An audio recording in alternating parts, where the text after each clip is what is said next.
In July 1981, a 24-year-old woman went missing in Birmingham, England. With limited forensic tools at the time, the case went cold until a breakthrough came decades later. Nova Welsh was born in Jamaica in 1957. When Nova turned 10, her mother, Lorna, made the difficult decision to move to the United Kingdom with her two daughters. Lorna wanted to give her girls a better life and more opportunities, even though it meant leaving behind the familiarity and comfort of their home in Jamaica. At the age of 16, Nova met Osmond Bell, a young man who quickly captured her heart. Their connection was immediate, and despite their youth, they decided to take their relationship seriously. They made the bold choice to live together. Their love seemed strong in the beginning, and 2 years later, they welcomed their first child, Jonathan. For years after Jonathan's birth, they had another son, whom they named Lee. The family appeared happy to the outside world, and Nova took great pride in being a mother. However, beneath the surface, their relationship began to deteriorate. The affection and connection they once shared slowly faded away, replaced by tension and resentment. Arguments became more frequent, and soon domestic violence entered their home. Osmond reportedly began physically abusing Nova, controlling her movements, and threatening her life if she ever tried to leave. The atmosphere in the house grew increasingly volatile, leaving Nova emotionally drained and fearful for her safety. Unable to carry the burden alone, Nova confided in her younger sister, sharing the pain and fear she endured. She expressed how unhappy she had become and how much she longed for peace. Eventually, Nova decided she could no longer live under such circumstances. She ended her relationship with Osmond, determined to find happiness again. After some time, Nova met a man named Wayne Newby. Hoping to start fresh, she allowed herself to fall in love again. Wayne began visiting her home, and their relationship blossomed into something that gave her hope. But this new chapter in her life angered Osmond deeply. His jealousy and violent behavior worsened, and Nova found herself once again surrounded by danger, unaware that an even darker fate awaited her. On July 27, 1981, failed to show up for work. Days went by, but there was no sign of her anywhere. Her disappearance was sudden and without explanation. It was Nova's best friend who first noticed something was wrong. She called Nova several times, hoping to hear her familiar voice, but every call went unanswered. Growing uneasy, she decided to go to Nova's apartment to check on her personally. When she arrived at the apartment, she found the door locked. She knocked several times, calling out Nova's name, but there was no response. The silence inside was unsettling.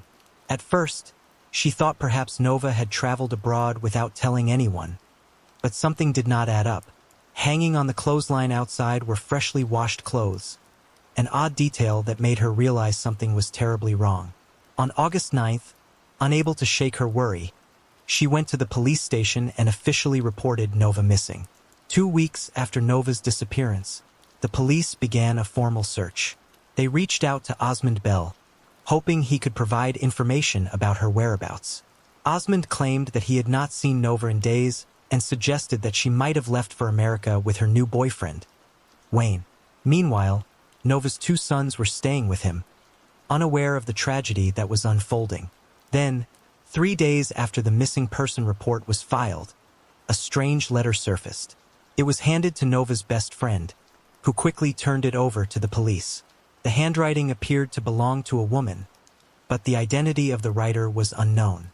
On August 18th, a neighbor called the police to report a strong, foul odor that had begun spreading through the area. The smell seemed to be coming from Nova's apartment upstairs. Responding officers broke the lock and entered the home to investigate. The stench was overpowering, leading them to a cupboard located under the stairs.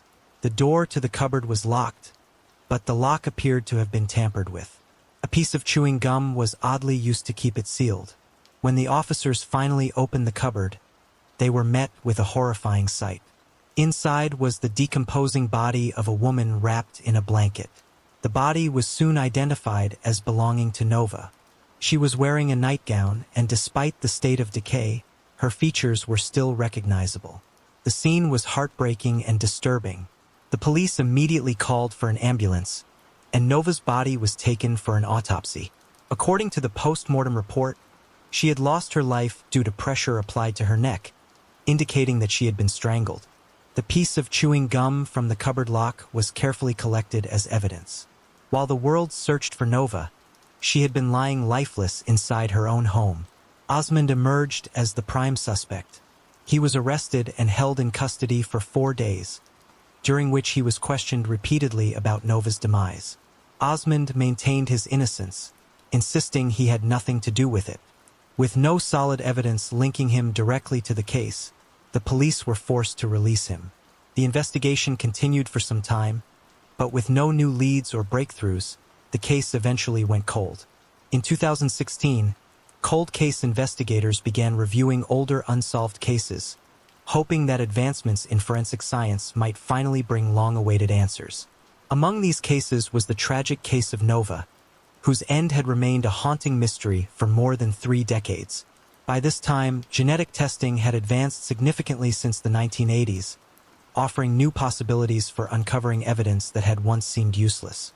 The investigators revisited the materials collected from the original crime scene, determined to find something that could point to the perpetrator. During their review, the investigators made a crucial discovery. DNA testing on the piece of chewing gum used to seal the cupboard door where Nova's body was found revealed a match to Osmond Bell. The same DNA profile was also identified on the anonymous letter that had been sent to Nova's best friend, an attempt to shift suspicion toward Wayne, the man Nova had recently begun dating. The DNA evidence was described as having a 1,000,000 to 1 chance of belonging to anyone else, leaving no doubt about the connection. Following the discovery, Bell was arrested in 2016 and charged in connection with Nova's demise. After years of waiting, the case finally went to trial at Birmingham Crown Court in 2017. The court heard that Bell had ended Nova's life in a fit of rage after learning about her new relationship.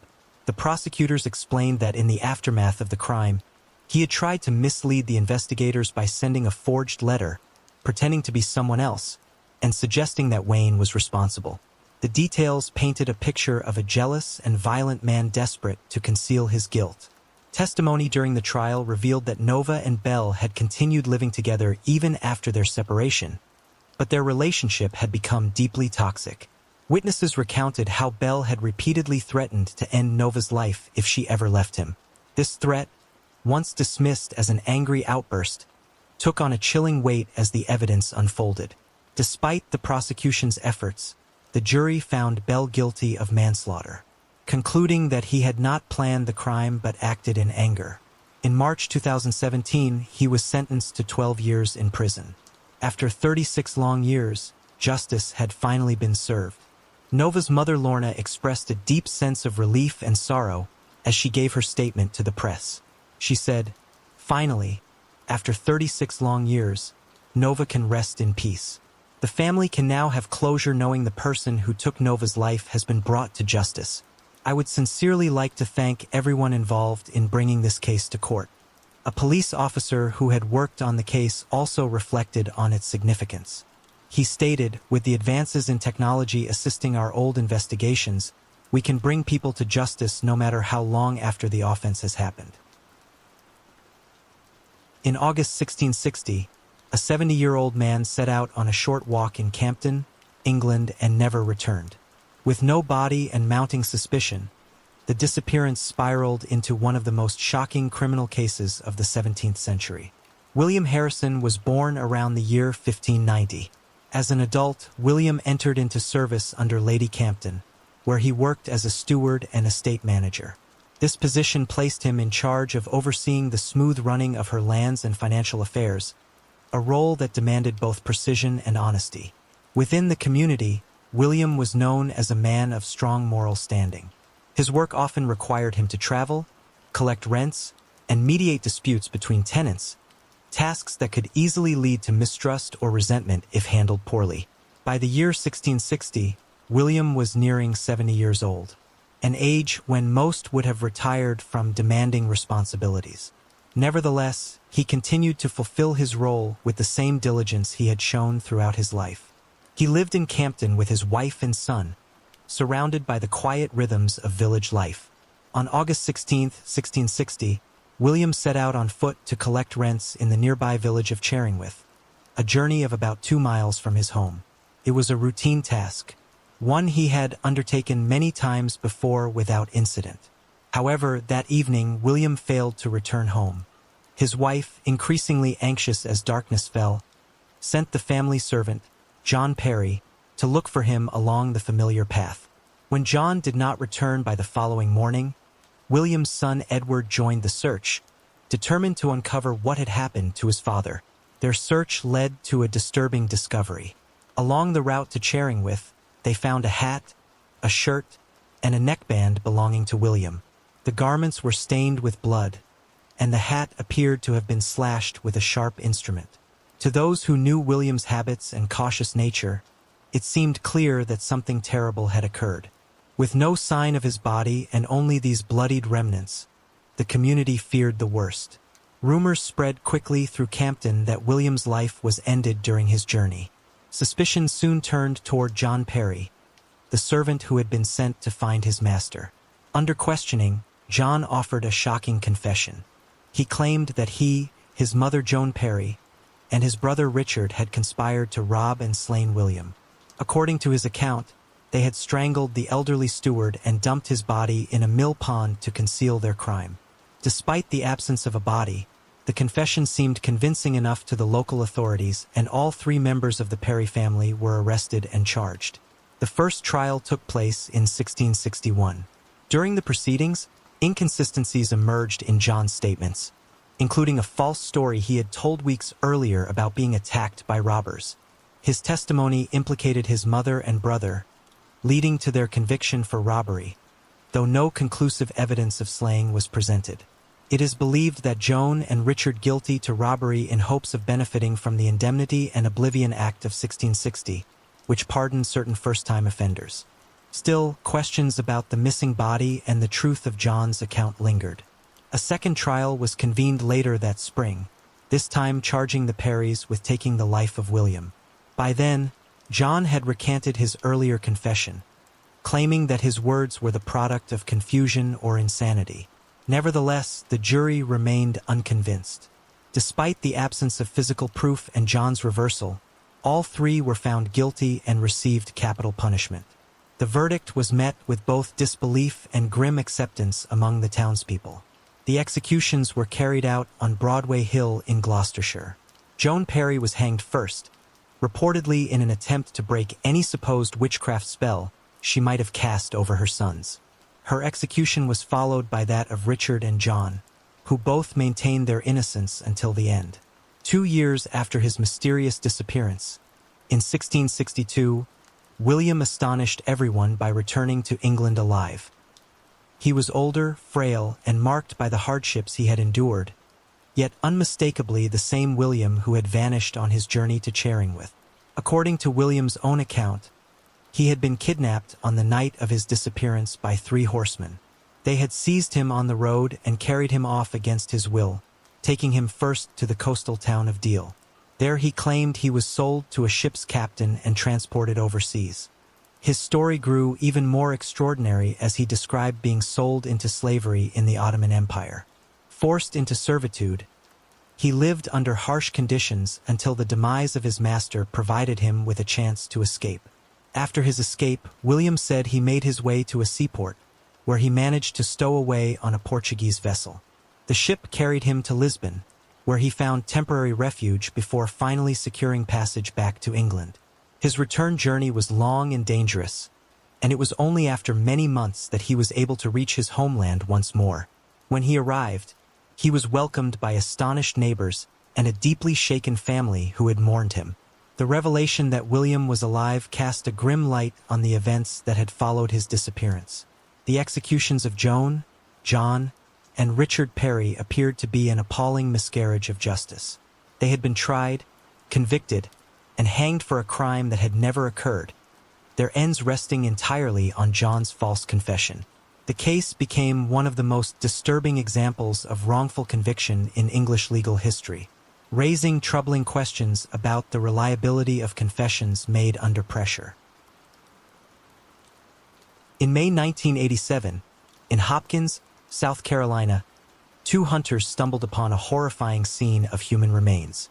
With limited forensic tools available at the time, the case quickly went cold, leaving her family without answers until decades later.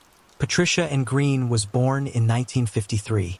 She grew up to become a devoted mother who dedicated much of her time and energy to raising her three children. By 1987, Patricia was raising her family in Columbia, South Carolina. At that time, she lived with her three children and her sister in an apartment located on Rice Street, just off Pickens Street. On May 10, 1987, a shocking discovery was made just steps away from the entrance of McEntire Air Base in Hopkins, South Carolina. Two hunters, moving through the area, came across a disturbing sight. What they found would remain with them forever, and in their horror, they quickly contacted law enforcement to report what they had seen. When the police arrived at the scene, they confirmed the hunters' worst fears. The victim was a woman, already deceased. The officers carefully surveyed the area and determined that the woman had been shot multiple times before being left in a culvert. The investigators began piecing together what they could from the scene. They worked to understand how the victim ended up in such a remote and hidden location. While searching the immediate area, the officers noted a small but haunting detail.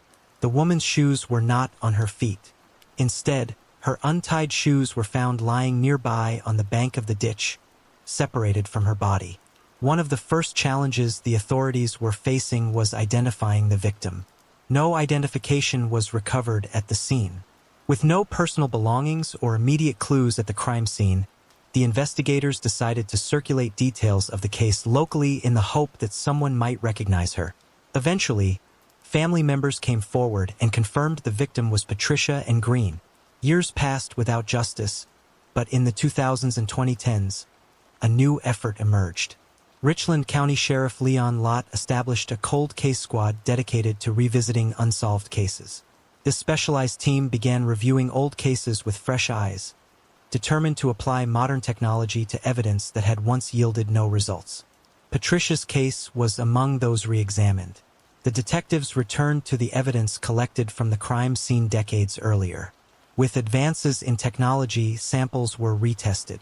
The new analysis provided investigators with a crucial breakthrough.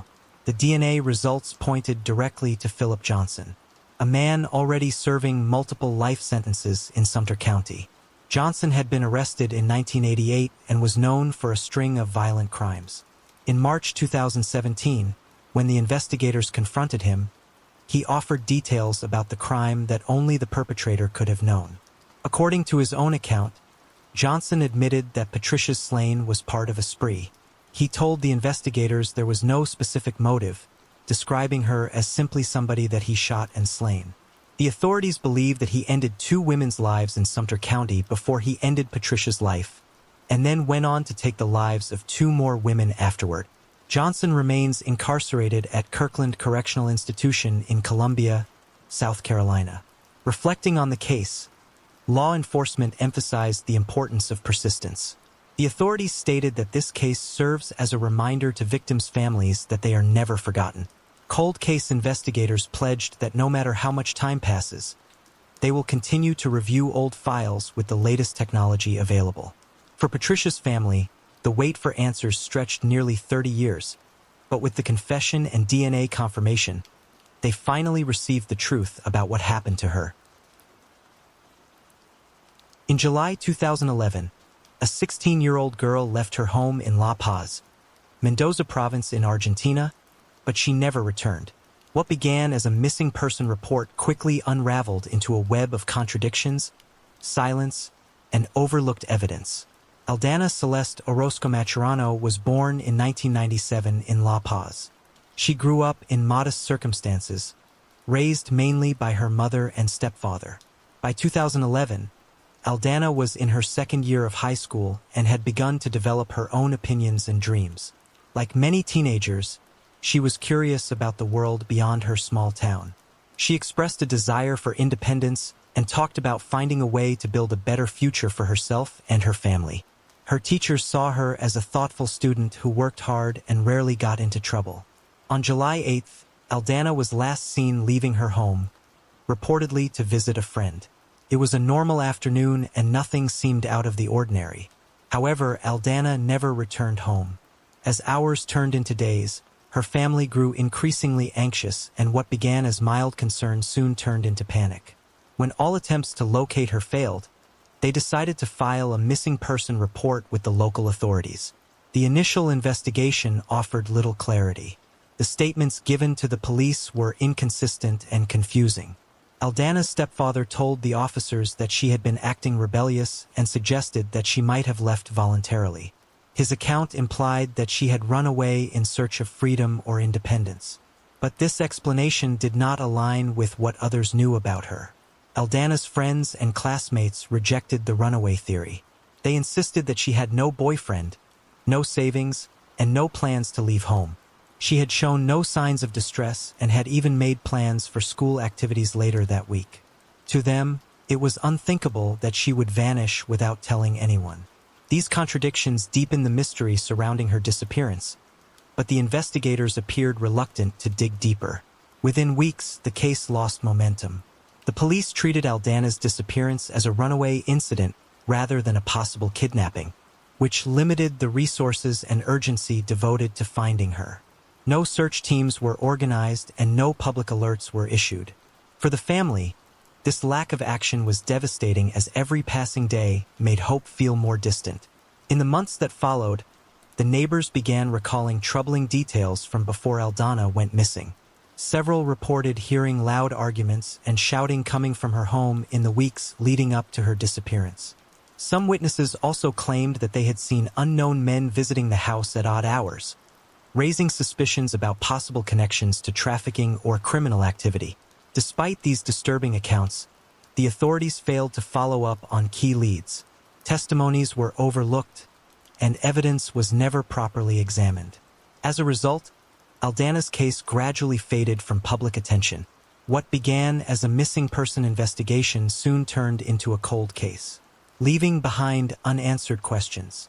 Over the years, her face appeared on missing children campaigns and Interpol databases, keeping her name alive long after the local authorities had closed the file.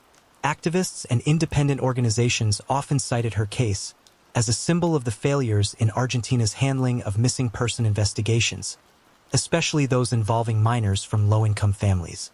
For nearly a decade, her family lived between faint hope and painful uncertainty, never knowing whether Aldana was alive or deceased. In December 2020, the long-dormant case suddenly resurfaced when the National Gendarmerie conducted a raid on the home of Aldana's mother and stepfather.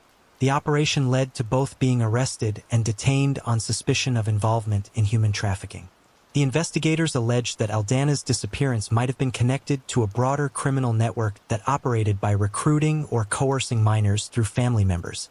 Following the arrests, the federal court expanded its investigation into a suspected child trafficking network that allegedly involved the exchange or sale of minors.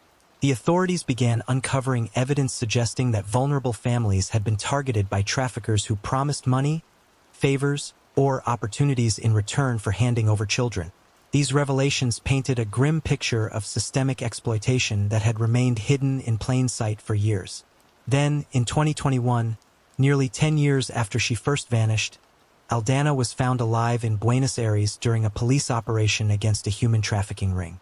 Aldana had been forced into prostitution from a young age and lived under the constant control of her captors.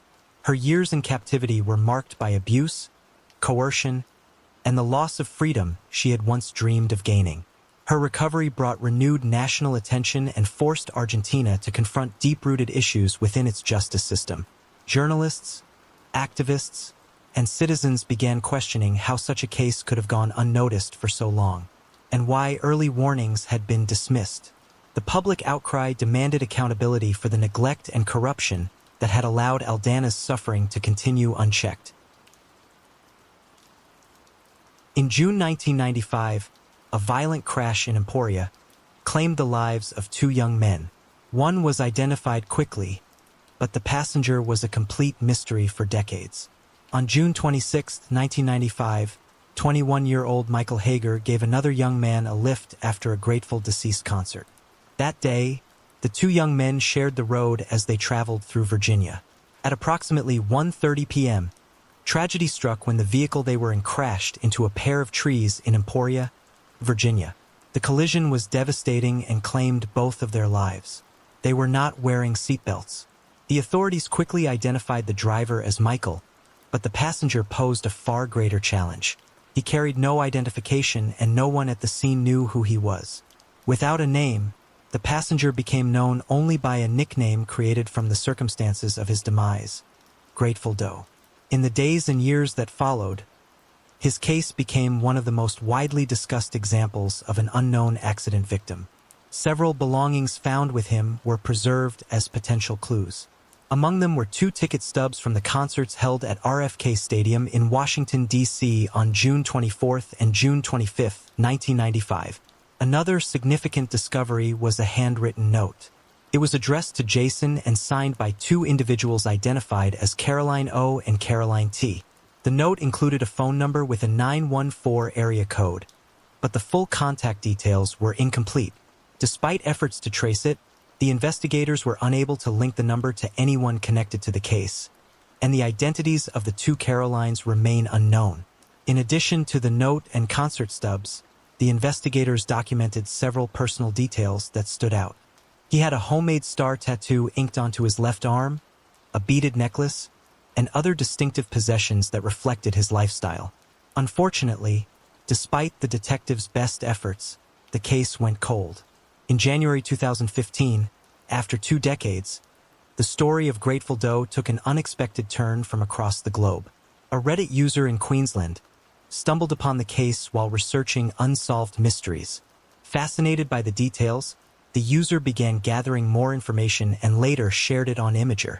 The post included specifics such as the cause of demise, the clothing the man had been wearing, the items found with him, and several of the facial reconstructions that had been created over the years. The Reddit user's intention was simple: to circulate the information in the hopes that someone might recognize the unidentified young man. That effort soon proved successful. A message arrived from someone who had seen the reconstruction and believed he recognized the victim. He explained that the face looked strikingly similar to one of his old roommates from Illinois, a young man he remembered by the name of Jason. He described him as a free-spirited, hippie surfer type, which matched the image long associated with Grateful Doe. Not long after this recognition, the case began to grow in public attention. The story of Grateful Doe spread quickly, catching the interest of mainstream media outlets. Soon, it went viral across social media platforms, reaching a much wider audience than ever before. It was through this growing wave of exposure that the case finally reached someone very close to the truth. On Facebook, a woman named Margarita Evans came across the photos and reconstructions. To her, the young man in the images was immediately recognizable. She identified him as her son, Jason Callahan, who had disappeared years earlier. Determined to confirm what she already knew in her heart, the authorities arranged for a DNA test in early 2015. The results confirmed the match. Grateful Doe was indeed Jason Patrick Callahan. Jason was born on April 18, 1976. During his late teenage years, Jason was living in Myrtle Beach, South Carolina. A key part of Jason's life was his passion for music. He was a devoted fan of the American rock band, the Grateful Deceased, whose following spanned generations and created an entire culture of community, freedom, and travel. Jason's admiration for the band went beyond casual interest. It became an important part of who he was, shaping his lifestyle and the choices that would eventually alter the course of his life. In June 1995, when he was just 19 years old, Jason made the decision to leave his home and follow them on their tour that summer. The band's concerts were more than shows. They were gatherings where fans came together in a nomadic community, traveling from city to city in pursuit of music and belonging.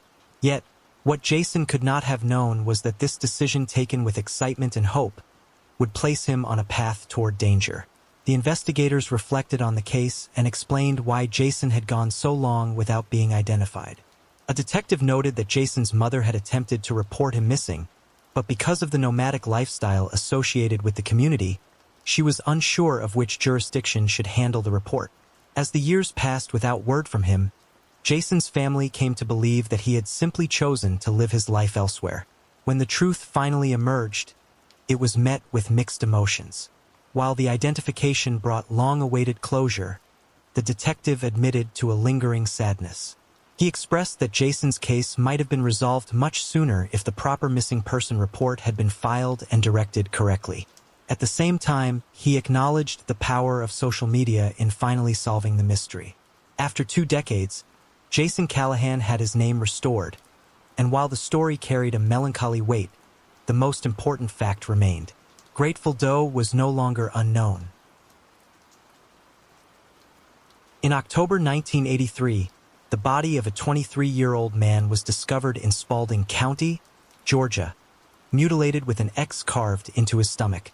Decades later, a cold case investigator reopened the file, uncovering old secrets through new witness testimony. Timothy Coggins was born in 1960 and spent his childhood in Spalding County, Georgia. He grew up in a large, close-knit family, surrounded not only by his siblings, but also by cousins who were like brothers and sisters to him.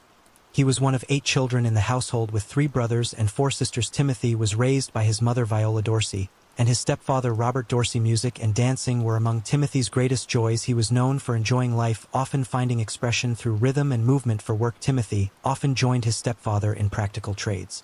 He painted, laid bricks, and handled carpentry and plumbing, skills he learned directly from Robert. Timothy also lived in ways that set him apart from many around him. In a community where racial divisions were strongly felt, he socialized openly across racial lines. Many of his friends were white, and he even dated white women. He moved through these interactions without fully realizing the risks they carried in that era and place. Timothy did not know the danger that was waiting ahead of him. In October 1983, tragedy struck when 23-year-old Timothy's life was ended.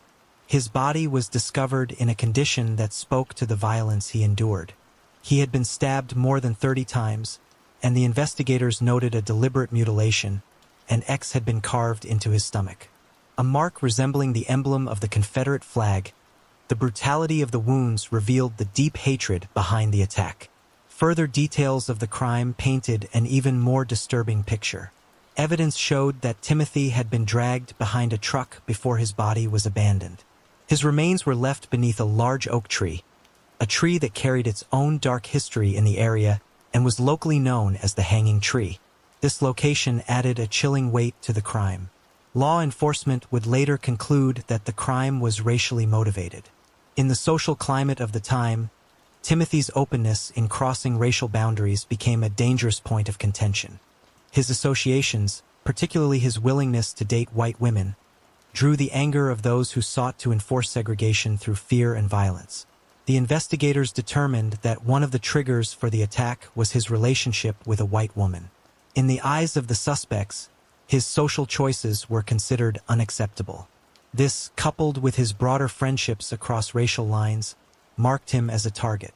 His slaying served as a grim warning meant to instill fear in the black community.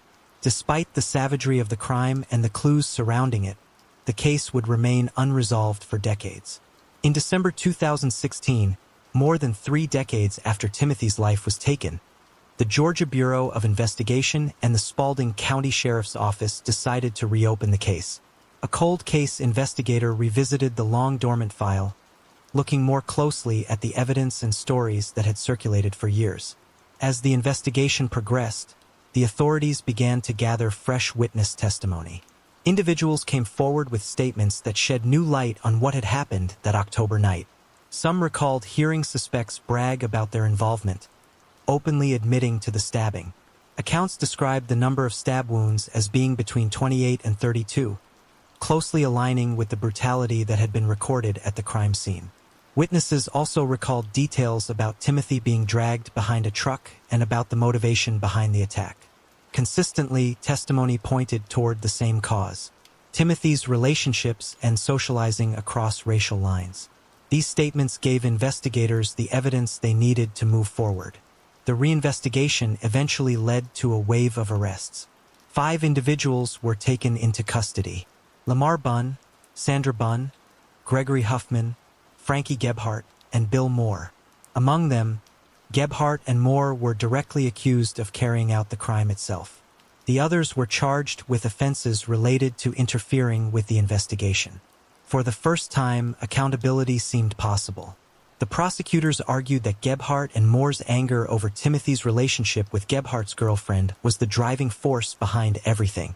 Gebhardt was brought to trial, and on June 26, 2018, a Spalding County jury convicted him on multiple counts, including felony slaying, aggravated assault, and concealing a demise. His sentence was life in prison plus 30 additional years. Moore, who was Gebhardt's brother-in-law, chose to plead guilty rather than face trial. On August 16, 2018, he admitted to voluntary manslaughter and concealing the demise of another. For this, he was sentenced to 20 years in prison followed by 10 years of probation, and he was banished from the Griffin Judicial Circuit. Meanwhile, Lamar Bunn, Sandra Bunn, and Gregory Huffman faced charges of obstruction and other lesser crimes, accused of attempting to interfere with the long-overdue investigation. Timothy's brother Tyrone Coggins said his demise took a heavy toll on the family. He said, "We were shocked. We were like, who would hurt this guy? This was Tim. This was the smooth guy, the guy that never bothered nobody, always helped somebody." His sister, Talisa Coggins, remembers her brother Tim as someone who was very sweet and outgoing. She said he was the kind of person who could get along with anybody. His headstone reads, "In loving memory, Timothy Wayne Coggins gone, but never forgotten." In October 1992, a 70-year-old woman of Mill Bay, British Columbia, and her car vanished without a trace. Janet Margaret Staniforth Ferris was born in 1922. She later married Walter Earl Ferris, a man with whom she built a life. Their marriage lasted many years until Walter's passing in 1984. His demise left Janet a widow, yet she continued on, maintaining her role as a mother and adapting to the challenges of life without her husband by her side. Janet and Walter had a son who also resided in Mill Bay, British Columbia. The connection with her son anchored her life in many ways, keeping her tied to her family and community. On October 1, 1992, Janet left her home with the intention of traveling to Alberta for a wedding. It was meant to be a routine trip, one she embarked on alone, but she would never return. When she failed to come back as expected, her family members quickly grew concerned. What began as worry soon turned into fear when there was still no sign of her. Her family, realizing the seriousness of her disappearance, reported her missing to the police. A missing person report was filed, and the authorities took immediate steps to begin tracing her movements. The initial objective was clear: to determine where Janet could have gone and what might have happened during her journey. Through their investigation, the police were able to reconstruct parts of her travel route. They confirmed that Janet had been driving solo to Alberta. Along the way, she had stopped to spend the night at her sister's home in White Rock. The following day, she continued her trip, making a recorded purchase for fuel at the Tappan Esso station, located east of Salmon Arm. After that purchase, Janet vanished. Neither she nor her vehicle were ever seen again. It was as though she had disappeared without a trace, leaving the investigators with only the faint outline of her last known movements. The sudden loss of contact made the situation even more unsettling for her family, who hoped each day for any word of her whereabouts. The Royal Canadian Mounted Police launched an extensive search effort. Highway patrols were conducted in the hopes of finding some sign of her car or her presence along the route. Aerial searches were carried out using helicopters to scan large stretches of road and terrain. Search and rescue volunteers, along with family members, joined in, combing through roadways and surrounding areas where Janet might have been. Despite these efforts, no substantial lead ever emerged. The days turned into weeks, and the investigation offered no breakthrough and eventually went cold. On August 24, 2019, nearly 3 decades after Janet's disappearance, her vehicle was finally recovered from Griffin Lake in British Columbia. The finding was made possible by a 13-year-old boy named Max Warenka. While spending time at Griffin Lake, Max and his mother noticed what appeared to be the outline of a vehicle submerged just off the shore. The sight was unusual and immediately drew their attention. Their curiosity would soon uncover the key to Janet's case. Equipped with a GoPro camera, Max decided to take a closer look. He dove into the lake, maneuvering underwater to capture video footage of the object. The recording clearly showed the shape of an overturned car resting beneath the water's surface. His quick thinking and determination provided tangible proof that something significant had been hidden in Griffin Lake for years. The initial assumption was that the submerged car might have been connected to a 2009 accident known to have occurred in the area. This theory seemed plausible at first glance, given the passage of time and the lack of immediate details. However, questions arose as more people examined the situation more closely. An off-duty officer from the Royal Canadian Mounted Police viewed the discovery and proposed that the vehicle could be tied to an older case. This suggestion shifted the focus of the investigation and prompted further action. It was no longer just a curious find. It might finally solve a mystery that had remained unsolved for decades. A professional dive team was brought in to confirm the car's identity. Divers carefully recovered the license plate from the submerged vehicle, and once it was examined, the truth was revealed. The plate matched Janet's missing car, conclusively tying the discovery at Griffin Lake to her disappearance in 1992. When the vehicle was finally pulled from Griffin Lake, the investigators confirmed that Janet's body was still inside. The grim discovery closed a chapter that had been open for 27 years. While it was heartbreaking to find her in such circumstances, the recovery provided long-awaited answers for those who had lived with uncertainty for decades. The authorities quickly determined that her demise was not considered suspicious. Instead, the evidence suggested a tragic accident. The investigators speculated that Janet may have lost control of her vehicle while driving along the lake road. It was possible that she had swerved to avoid striking an animal or another obstruction, which may have caused her to veer off the road and into the water. Her son, George Ferris, spoke about the family's reaction to the discovery. After so many years of unanswered questions, he expressed a sense of relief at finally knowing what had happened. Although the loss was still deeply painful, the clarity of the discovery offered a measure of peace. The uncertainty had been lifted, and with it came some degree of closure. Janet's remains were respectfully recovered, and arrangements were made for her cremation. Plans were set for her to be interred alongside her husband, Walter Earl Ferris, in Mill Bay. The reunion of her remains with her late husband symbolized the closing of a long and painful separation, both for Janet and for the family who had waited so long for this outcome. George explained that the family had long believed Janet's disappearance was most likely the result of a car accident during her journey to the wedding.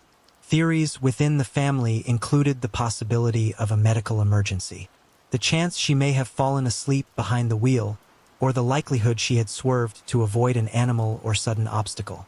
These possibilities had remained in their minds for years, unanswered until the car's discovery. Above all, George emphasized that the worst part of the ordeal had been the uncertainty of not knowing. In December 1983, a young mother from Richmond went missing. DNA analysis would link the perpetrator to the crime decades later. Marcia Carter was born in 1958. By the time she reached the age of 25, she was already carrying great responsibilities on her shoulders. Marcia was a single mother raising 4 children on her own. While focusing on her role as a mother, Marcia was also involved in a turbulent personal relationship. She had been in an on-and-off relationship with a man named Cheryl Smothers. The connection between them was far from steady, marked by cycles of closeness and distance. Despite the instability, their relationship remained a recurring part of Marcia's life. On the morning of December 7, 1983, Marcia's 3 older sons, whose ages ranged from about 7 to 11 years old, entered their mother's bedroom. What they saw was alarming and confusing. Blood was visible on the mattress, but Marcia herself was nowhere to be found. The absence of their mother immediately set off a wave of fear for the children, who were left without any explanation for the troubling scene. Inside the same room, the boys made another unsettling discovery. Their infant brother, only about 10 months old at the time, was found hiding beneath the bed. The baby's presence in such a vulnerable position only added to the distress of the moment. Faced with fear and uncertainty, The children quickly sought help, running to a neighbor's house to raise alarm about what they had witnessed. The authorities responded quickly once the call for help was made. The police officers arrived at Marcia's home and immediately began an investigation into her disappearance. They examined the disturbing evidence inside the bedroom, carefully noting the blood on the mattress and the condition of the home. Their immediate priority was to determine what had happened to Marcia and to ensure the safety of her children. As the search expanded, the police worked tirelessly to find any clue that might reveal Marcia's whereabouts. Interviews, evidence collection, and local searches were conducted in hopes of uncovering answers. Despite their efforts, Marcia remained missing in those first crucial days. Her disappearance left her children, her community, and the investigators with more questions than answers. It was not until 10 days later that a devastating discovery was made. Marcia's body was found inside the trunk of her own car, which had been abandoned and parked in West Sacramento. The grim discovery confirmed the worst fears of both her family and the authorities. Marcia had been the victim of a violent and tragic end. Even with the recovery of her body, the investigation struggled to move forward. The police sought to understand how Marcia ended up in the trunk of her vehicle, but concrete leads failed to emerge. Without clear evidence pointing to a suspect or a motive, the case lost momentum and ultimately went cold. Starting in 2008, 25 years after the case was opened, the authorities decided to take another look at Marcia's case. Biological samples and DNA evidence that had originally been collected in 1983 were carefully revisited, with the hope that modern testing could reveal what had once gone undetected. For years, the case had remained unsolved, though the investigators had long harbored suspicions about Marcia's on-again, off-again boyfriend, Cheryl L. Smothers. Smothers was a wealthy man who, by that time, had been left wheelchair-bound after a car crash in 1989. His connection to Marcia and the troubled nature of their relationship placed him in the spotlight of suspicion. But it was not until the DNA reanalysis that the investigators believed that they had a breakthrough. The new testing revealed a link between Smothers and the crime. DNA evidence discovered in Marcia's residence tied him directly to the case. With this connection, the prosecutors moved forward, and in 2016, a grand jury formally indicted Cheryl Smothers for ending the life of Marcia. The case finally went to trial on September 20, 2018. The prosecutors presented their evidence to the jury, including the crucial DNA samples that had been identified on Marcia's clothing and within her home. After decades of uncertainty, the courtroom became the stage for long-awaited answers about what had happened to Marcia. By the end of the trial, the jury reached a decisive conclusion. In September 2018, Smothers was found guilty and sentenced to 25 years to life. For many, the verdict seemed to deliver justice after so many years of unanswered questions. However, the resolution would prove to be far from final. In 2021, the First District Appellate Court overturned Smothers' conviction, dramatically changing the course of the case once again. The court cited serious errors made by Smothers' defense attorney, particularly in handling the complexities of the DNA evidence. Adding to the shock was an unexpected twist. DNA found under Marcia's fingernails was matched to a man named Kevin Sennett, who lived in Wisconsin and had no known connection to Marcia or the events in California. Sennett's name was kept from the jury during the 2018 trial. It is unclear whether the Contra Costa District Attorney will move to retry the case.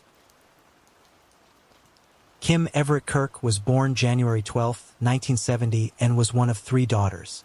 She met David Neal Cox through a friend at work around the year 2000, and initially he was a nice guy. They quickly married, and he became a stepfather to Kim's 2 daughters, and the couple went on to have 2 sons together. Cox was a truck driver, but following a back injury and a prescription for painkillers, he left the workforce and qualified for disability. He then became addicted to meth and started abusing Kim. Due to the drugs, his behavior and personality had suddenly changed. At some point, Cox had even gone as far as manufacturing his own meth. In 2009, when her daughter Lindsay confessed to her mother that Cox had been sexually assaulting her for a few years, Kim finally decided to divorce him. But this instilled fear into Kim, and she made plans for her and the kids to take refuge at a women's shelter out of fear that Cox would retaliate. Kim took the children and left and pressed charges against Cox, and when deputies arrived to the home, Cox was arrested for statutory rape, sexual battery, and child abuse. They also found the precursors to make meth. Kim, still deathly afraid of her estranged husband, moved her and the children in with her sister, Christy Simon. While in the county jail, he told other prisoners that if he ever got out, he would kill his wife. However, unable to raise bond money, he remained in jail for 9 months. During that time, he often made threatening phone calls and would tell her he was coming for her. Suddenly, in April 2010, his bond was significantly reduced, allowing him to raise enough funds to get out. The family only learned he had been released when a friend saw him on the street and called Kim. She then went to the Chancery Court and got protective orders against him in Lee, Pontotoc, and Union counties. Now that he was out, he would sometimes drive by her home and point his finger at her and simulate a gun. Then about 7 p.m. on May 14, 2010, tragedy would strike. 12-year-old Lindsay was sitting on the couch while her mom's sister, Christy, was cooking dinner and one of her brothers was playing basketball outside. Her mother, Kim, was in the back of the house preparing a bath for her youngest son. That's when Cox shot through the screen door of the home in Sherman, Mississippi, before barging inside and ordering Lindsay not to move. He then chased her aunt out of the house. He then found Kim and shot her twice. Her youngest son would frantically run to a closet. Meanwhile, Aunt Christy called Kim's parents and told them what was happening. Cox called her parents and told them it was all their fault he was arrested and he had planned to kill all of them. Kim's father and stepmother, Benny and Melody Kirk, then had to serve as negotiators on the phone with Cox. They could hear Cox taunting Kim as she was dying and belittling her and said he wanted to sit there and watch her suffer. Kim was able to talk on the phone briefly to her father while she lay on the floor bleeding to death and said, "Daddy, I'm dying." She was still hanging on to life at midnight. He had barricaded the 4 of them inside the home and physically and mentally tortured the family and told law enforcement he planned to kill the children and then himself. When he stopped talking to law enforcement at 3:23 a.m., officers stormed the house and arrested him. Kim was sadly already deceased during those nearly 9 hours of holding the children hostage. Cox sexually assaulted his stepdaughter, Lindsay, 3 times in front of her dying mother, even as police surrounded the home. 2 years later, he pleaded guilty to capital murder, kidnapping, and several other felonies related to the standoff and was sentenced to death. He then began years of appealing his conviction and sentence.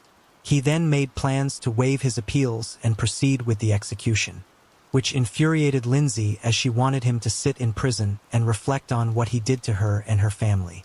Lindsay has allowed her name to be made public to tell her story. On November 17, 2021, 50-year-old Cox died by lethal injection at the Mississippi State Penitentiary, and Lindsay, now 23, was there to witness it. He became the first Mississippi inmate to be put to death in 9 years. In the days prior to his scheduled execution, Cox made a shocking confession. He said that he had been the one that killed his sister-in-law, Felicia Cox, who was married to his brother.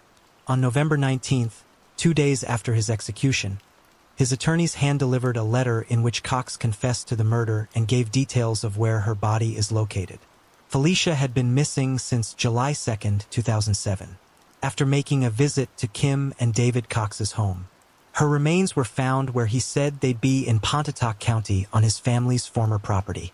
He had been a person of interest in Felicia's disappearance, but authorities had no evidence at the time. Kim's father and stepmother raised Lindsay and her 2 younger brothers after Kim's death, and one of his sons still has fear that he will come after them, even knowing that he is no longer breathing the air that he didn't deserve. Anna Mariah Wilson was born on May 18, 1996 in Littleton, New Hampshire, to Eric and Karen Wilson. She grew up in Kirby, Vermont, and went by Mo and was a gifted multi-sport athlete. She was the captain of her high school soccer team and was a nationally ranked junior skier, placing 3rd in the 2013 U.S. Junior National Championship downhill event. After college, she transitioned from skiing to biking, and at the age of 25, she was a professional bike racer and worked as a demand planner for Specialized. She enjoyed cooking, riding, and traveling, especially to Italy. She recently excelled at gravel racing, a relatively new category of cycling that some consider a hybrid of road cycling and mountain biking. On May 10, 2022, a profile in Bello News referred to her as the winningest woman in the American off-road scene. The next day, May 11, 2022, was preparing to compete in the 157-mile gravel low-coast bike race in Texas. She was staying with a friend in Austin, Texas, while preparing for the upcoming race in Hico. She told her friend she was going for an afternoon swim, but she didn't go along. Cyclist Colin Strickland joined her and the two would have dinner together afterwards. Colin would then drop Mo back at her friend's house. That's where the story takes a horrible turn. Colin's girlfriend, 35-year-old Caitlin Marie Armstrong, was apparently jealous of Mo and Colin's relationship. Armstrong had even confronted Mo before and told her to stay away from Colin. After Colin dropped Mo off, Armstrong would allegedly shoot Mo to death inside of her friend's home. Armstrong had been suspicious of Colin cheating on her with Mo for several months. However, Colin told police that he and Mo were only briefly romantically involved in the fall of 2021, but only while he and Armstrong were temporarily broken up. He said after that, Mo and him remained friends and their relationship became completely platonic and professional. Her loved one said, had no reason to believe that she was romantically involved with anyone when she was killed. 6 days after the murder, police issued a homicide warrant for Armstrong. Following Mo's killing, police located 2 handguns in the home Colin shared with Armstrong, which matched the spent shell casing found at the murder scene. Armstrong's car was also seen on surveillance camera near the crime scene prior to the shooting. Somehow, Armstrong was able to obtain a fraudulent passport and would use this to flee the country. She would fly from Texas to New York and then fly from the New York International Airport to Costa Rica. She was on the run for 43 days until she was found and arrested on June 29, 2022 at a hostel on Santa Teresa Beach in Costa Rica. Investigators discovered that before she fled Austin, Texas, she sold her Jeep Grand Cherokee to a CarMax dealership. Also, while Armstrong was on the run, she cut her hair and dyed it dark brown and wore a bandage on her nose, claiming she had a surfboarding accident. Collins states that he has a lot of regret and torture knowing that this horrible crime was so close to him. As of June 30, 2022, she is being detained in Costa Rica on an immigration violation until she is deported back to Texas to face murder charges and unlawful flight to avoid prosecution. Michelle Koski was born in 1973 and was said to love animals and enjoyed playing Super Mario Bros.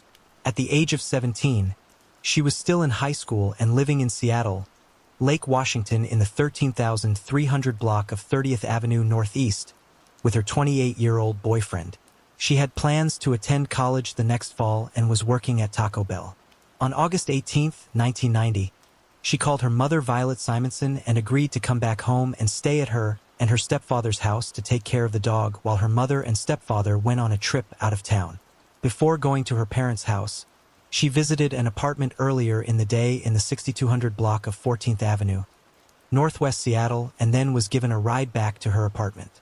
At some point, though, she was given a ride to an area in Snohomish County where teens were known to hang out, drink, and ride motorcycles. While there, things would take a terrible turn and she would end up missing. A week later, on August 25, 1990, a woman walking her dog near Echo Lake Road and Highway 522 stumbled upon a female's lifeless body. The finding was in Snohomish, Washington, not far from where Michelle went missing.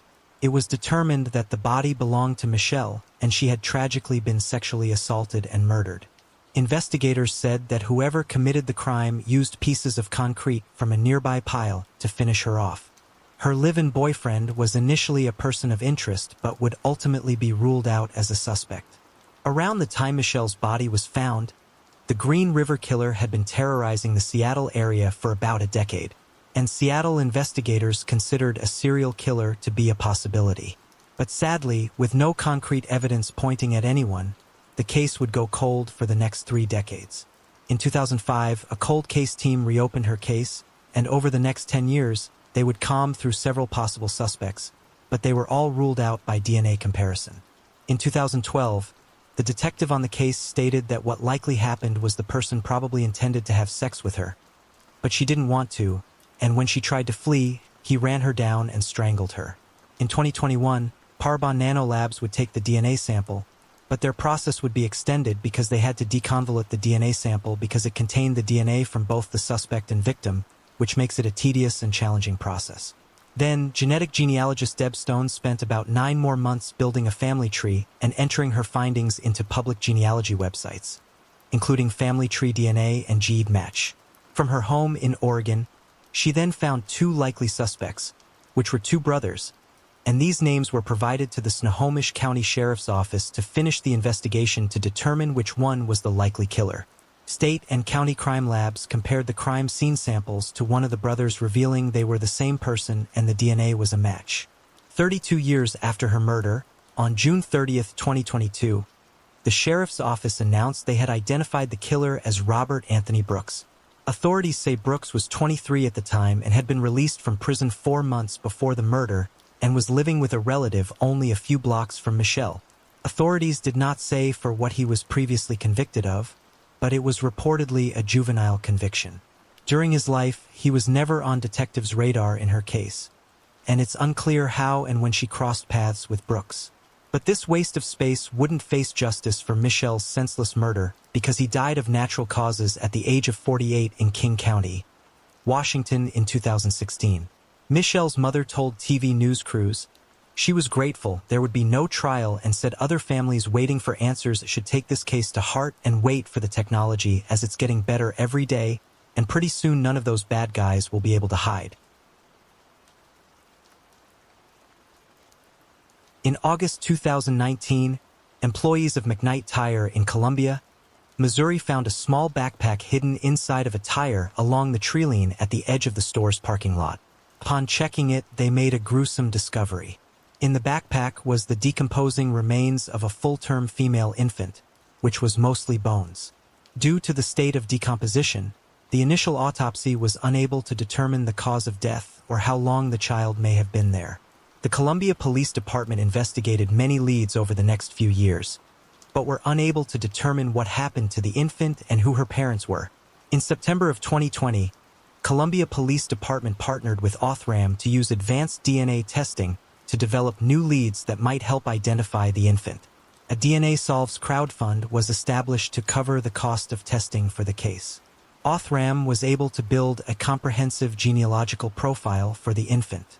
Meanwhile, on June 14, 2022, a letter that had been found years earlier in a wallet hidden behind a drawer at a local Super 8 hotel was released to authorities.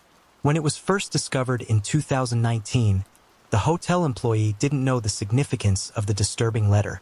It was then placed in a drawer in Lost and Found, where it remained until news of the discovery of the remains hit the news.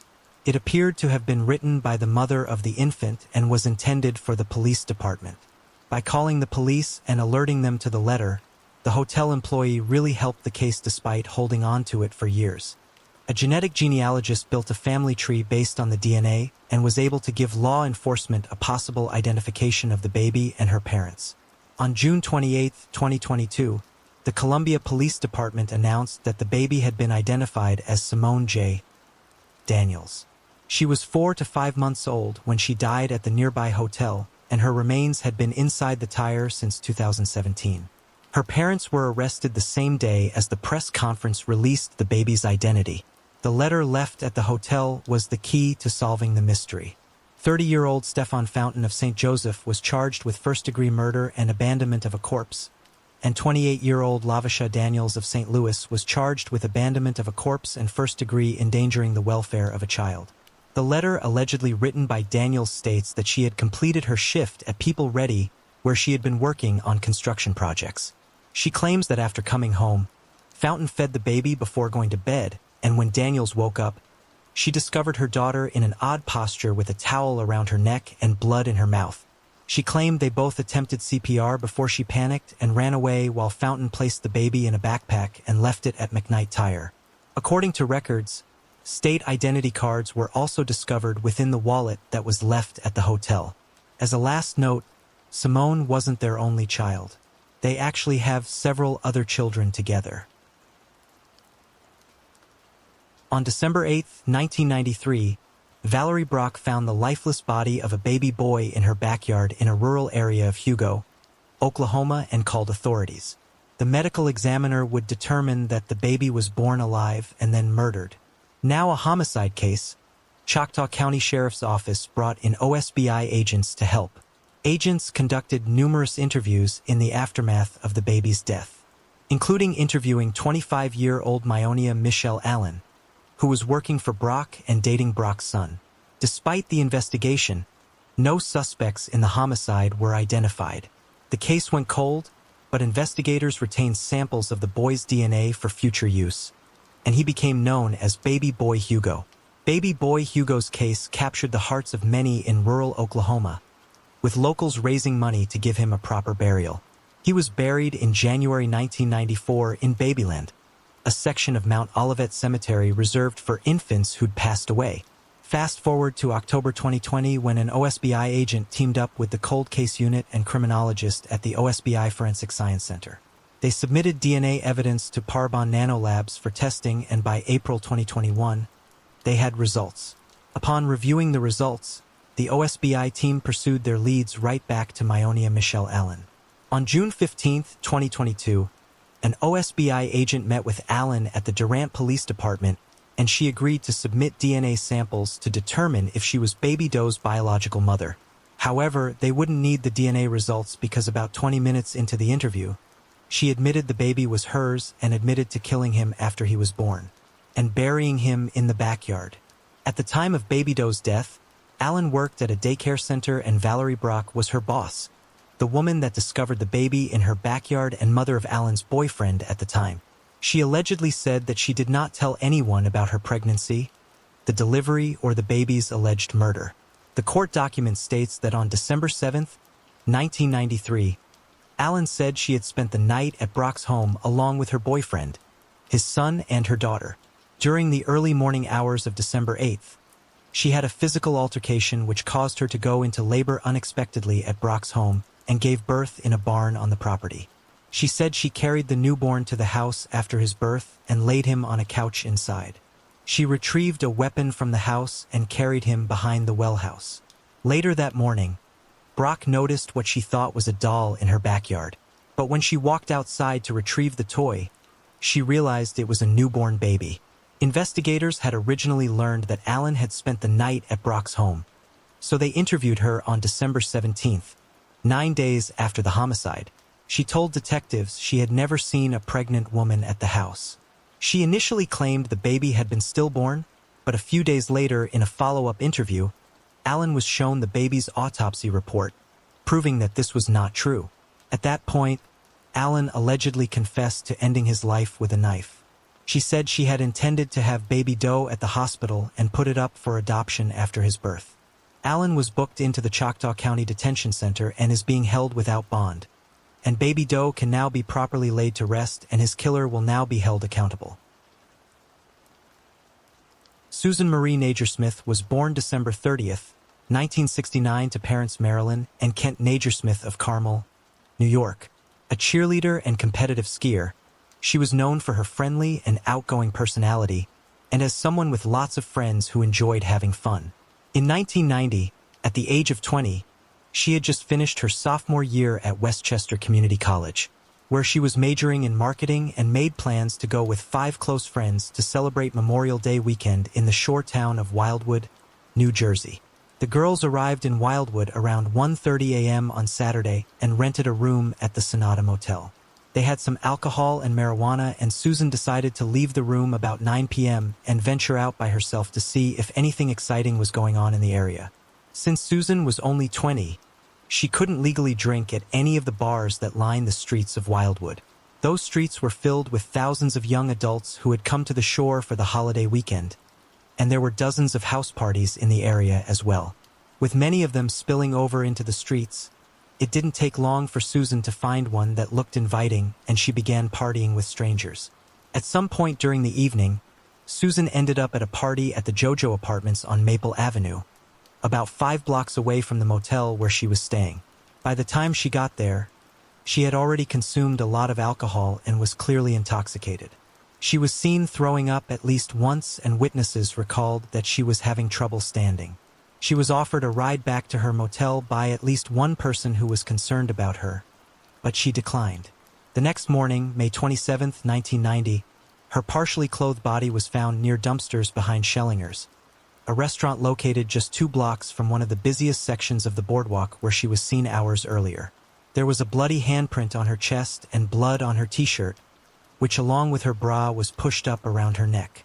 There was also blood found on other parts of her body, and she reportedly had a skull fracture. Her jeans were pulled down and twisted around her left ankle, and her tennis shoes were missing and her feet were clean, showing she hadn't walked without her shoes on. A witness would eventually come forward with information. This witness was a 20-year-old man who was visiting the shore from Philadelphia that had left the apartments around 2 a.m. with her. He later told police that he had attempted to escort her back to her hotel, but she was so drunk that she couldn't recall the name of her hotel or where it was located. The man, who admitted that he had been drinking heavily as well, stated that he eventually gave up on Susan and went back to his own room. It was about 2:30 a.m. when he last saw her leaning against the wall of Schellingers' restaurant on Atlantic Avenue at the time. He said she was so intoxicated that she would have been incapable of consenting to sex. A toxicology report showed her blood alcohol content was 0.285. While this witness was one of the last people to see her alive, he was ultimately ruled out as a suspect. Detectives eventually managed to locate and interview a total of 107 people who had seen or spoken to Susan on the night in question. They administered polygraph examinations to 17 people, but all of them were eventually cleared of any involvement in Susan's death. Initially, her death was covered up and classified as accidental due to alcohol intoxication and exposure. It's said that it was ruled accidental because the town wanted to protect terrorism, and it's also said that the medical examiner, Dr. John Napoleon, was incompetent and unqualified for the job. They told the public that she was drunk and she had consensual sex behind the restaurant, and afterwards she was too drunk to get up, and she froze to death in 57-degree weather. Dr. Napoleon's conclusion was that Susan's cause of death was lethal cardiac arrhythmia and hypothermia due to alcoholic intoxication and exposure. However, he explained away all the bruises on her body by claiming she had likely injured herself by falling down due to her level of intoxication. This lit a fire under her angry parents and local residents as well. Police could no longer conduct a homicide investigation despite the fact that many of them believed Susan had been murdered. A Seattle City resident named Terry Downey joined Susan's parents to attest to accidental ruling. She's also made a name for herself in Cape May County by questioning investigations into the deaths of several other women that occurred in recent years. Susan's parents hired attorneys and private investigators and fought a legal battle. Susan's father, Mr. Negersmith, also sought a second and third opinion from forensic pathologists who both reached the same conclusion. Susan was a homicide victim. The fight for justice had continued for 3 long years when a new prosecutor, Steve Moore, became the new Cape May County District Attorney. After reading the Negersmith's file, Moore reached the same conclusion as Susan's family. He lobbied state law enforcement officials, and an extensive review by the state police led them to the same finding: homicide. After a 3-year battle, her cause of death was changed to homicide after a world-renowned forensic pathologist, Dr. Michael Baden, viewed autopsy photos and listed 26 points of trauma on Susan's body. But still, the original medical examiner refused to change her death certificate. It wasn't until 1995 when a new coroner, Dr. Elliot Gross, was appointed coroner and agreed to take another look at Susan's death. Dr. Gross examined Susan's larynx, which had been preserved, and found that it had fractures consistent with manual strangulation. In October 1995, the cause of death on Susan's death certificate was finally changed to homicide. An autopsy determined that she was sexually assaulted before her death, and DNA from the assault was preserved.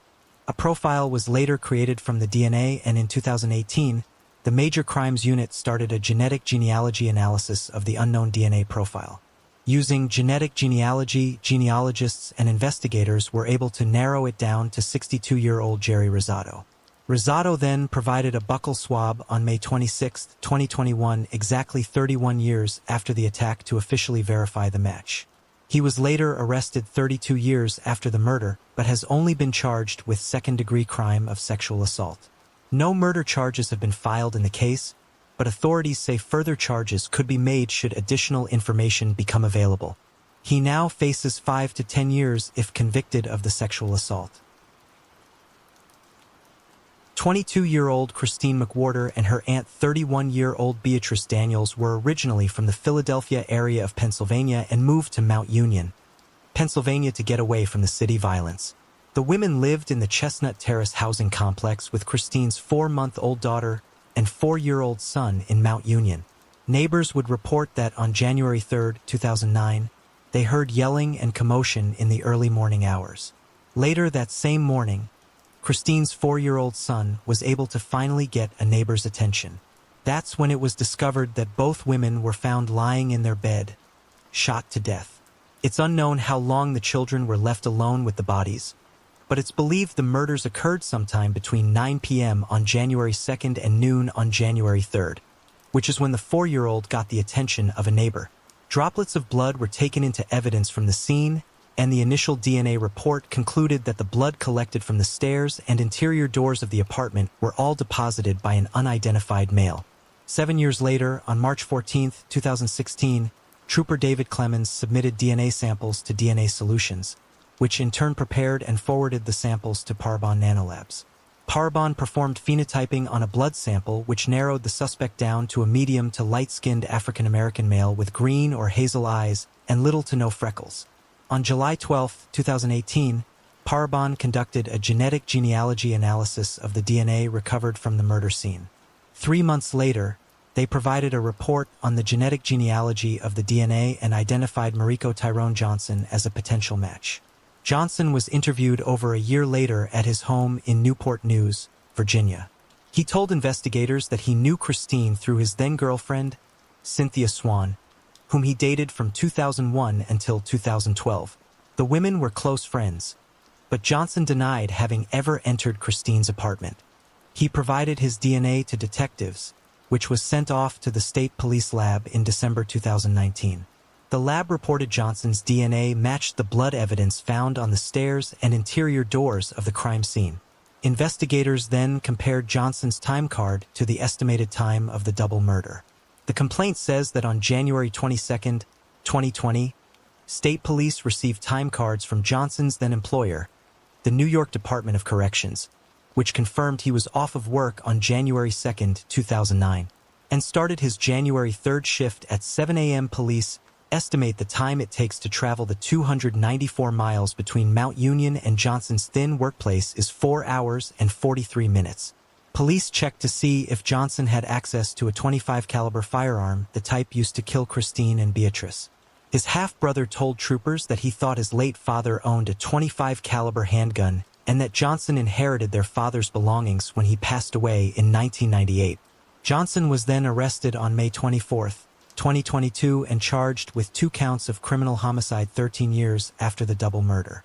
Investigators interviewed Johnson's ex-girlfriend, Cynthia, and learned that she was originally supposed to travel with Christine from Philadelphia to Mount Union on January 1, 2009 and stay for the weekend, but decided at the last minute to remain in Philadelphia with a man, Benjamin June. Cynthia told the troopers it was around this time that Johnson found out that Cynthia was having an affair with June. Police say the last incoming text on Christine's cell phone was from Cynthia, asking Christine to call her, and it was important, but she never responded to the text. Johnson remains behind bars with an upcoming trial, but has spent the last 13 years enjoying his freedom. Kara Nancy Nichols was born on May 20, 1993 to parents Julia and Paul Nichols. She grew up in Colorado Springs, Colorado with an older brother and a younger sister. During her sophomore year of high school, Kara fell into depression when her family dog died. Her parents tried to get her to go to counseling, but Kara refused and didn't take her prescribed medication. Instead, Kara started using drugs and became rebellious and manic and was most likely struggling with an untreated mental illness. She attended Rampart High School in Colorado Springs and later graduated from local alternative high school Life Skills of Colorado Springs, where she could work at her own pace. After graduation, Kara began waitressing and modeling part-time, mostly lingerie shoes. She also created a profile on Model Mayhem, an online modeling website that links models with photographers. In the summer of 2012, Kara quit her job and moved with her family to Chicago, Illinois. Her drug abuse worsened and her family enrolled her in a drug treatment program, but she was discharged early when she didn't follow the rules. In August of 2012, Kara moved back to Colorado Springs on her own. She lived in a home with 3 male roommates in the 6700 block of Mission Road in the Cimarron Hills area of Colorado Springs. A couple months later, on October 9, 2012, she told her roommate that she would be traveling from Colorado Springs to Denver for a photo shoot job. When she left, she was picked up by someone in a dark sedan. Her brother Terrence last spoke to her at almost midnight that night, and she said she was on her way to Denver for a modeling assignment. 2 days later, Kara's parents reported her missing when she didn't return. On November 30, 2012, a profile featuring photos of Kara appeared on My Red Book, which is an online Las Vegas escort website. When police called the number, her family said the voice was not hers. Authorities eventually concluded that the photos were taken from another source and that Kara was not in Las Vegas. And escort websites often use random pictures lifted from the internet to advertise online. Months later, police learned she had actually been working as an escort and had placed an ad wearing lingerie on a classified ad website at 7:28 p.m. the night she disappeared. Kara's cell phone records revealed she made 8 calls on October 9, 2012 between 9:58 p.m. and 11:08 p.m. and that she last used her phone at 11:59 p.m. On May 8, 2013, the detective finally received a return call from a man who identified himself as Joel Hollendorfer. When asked if the phone belonged to Hollendorfer, he said yes. The detective said he was investigating a missing person case and his number was on the list of records from the night she disappeared. Hollendorfer said he was seeking escort services that night and answered Kara's ad, saying they spoke several times that night, but he was looking to go to her, but she only went to locations. Hollendorfer went on to say that they never met that night. Investigations volunteer Mark Oldfield was able to track Kara's phone movements the night of October 9th to its last known usage in the early hours of October 10th, 2012. Mark was able to determine that Kara left her house at approximately 11:16 p.m. and traveled the route that led directly toward Burgess Road, where Hollendorfer's family owned a farm. Further details revealed 6 calls and texts were sent and received from 11:34 p.m. to 11:41 p.m. coming off Woodsman Tower. Based on Kara's phone activity, her phone was at the intersection of Woodman and Black Forest Road at 11:33 p.m. Based on the last known activity from Kira's phone, it led them to 9665 Burgess Road. Detective Gigliotta obtained a search warrant for the address on October 2, 2014, a year after she went missing. Multiple agencies participated in the search, including cadaver dogs.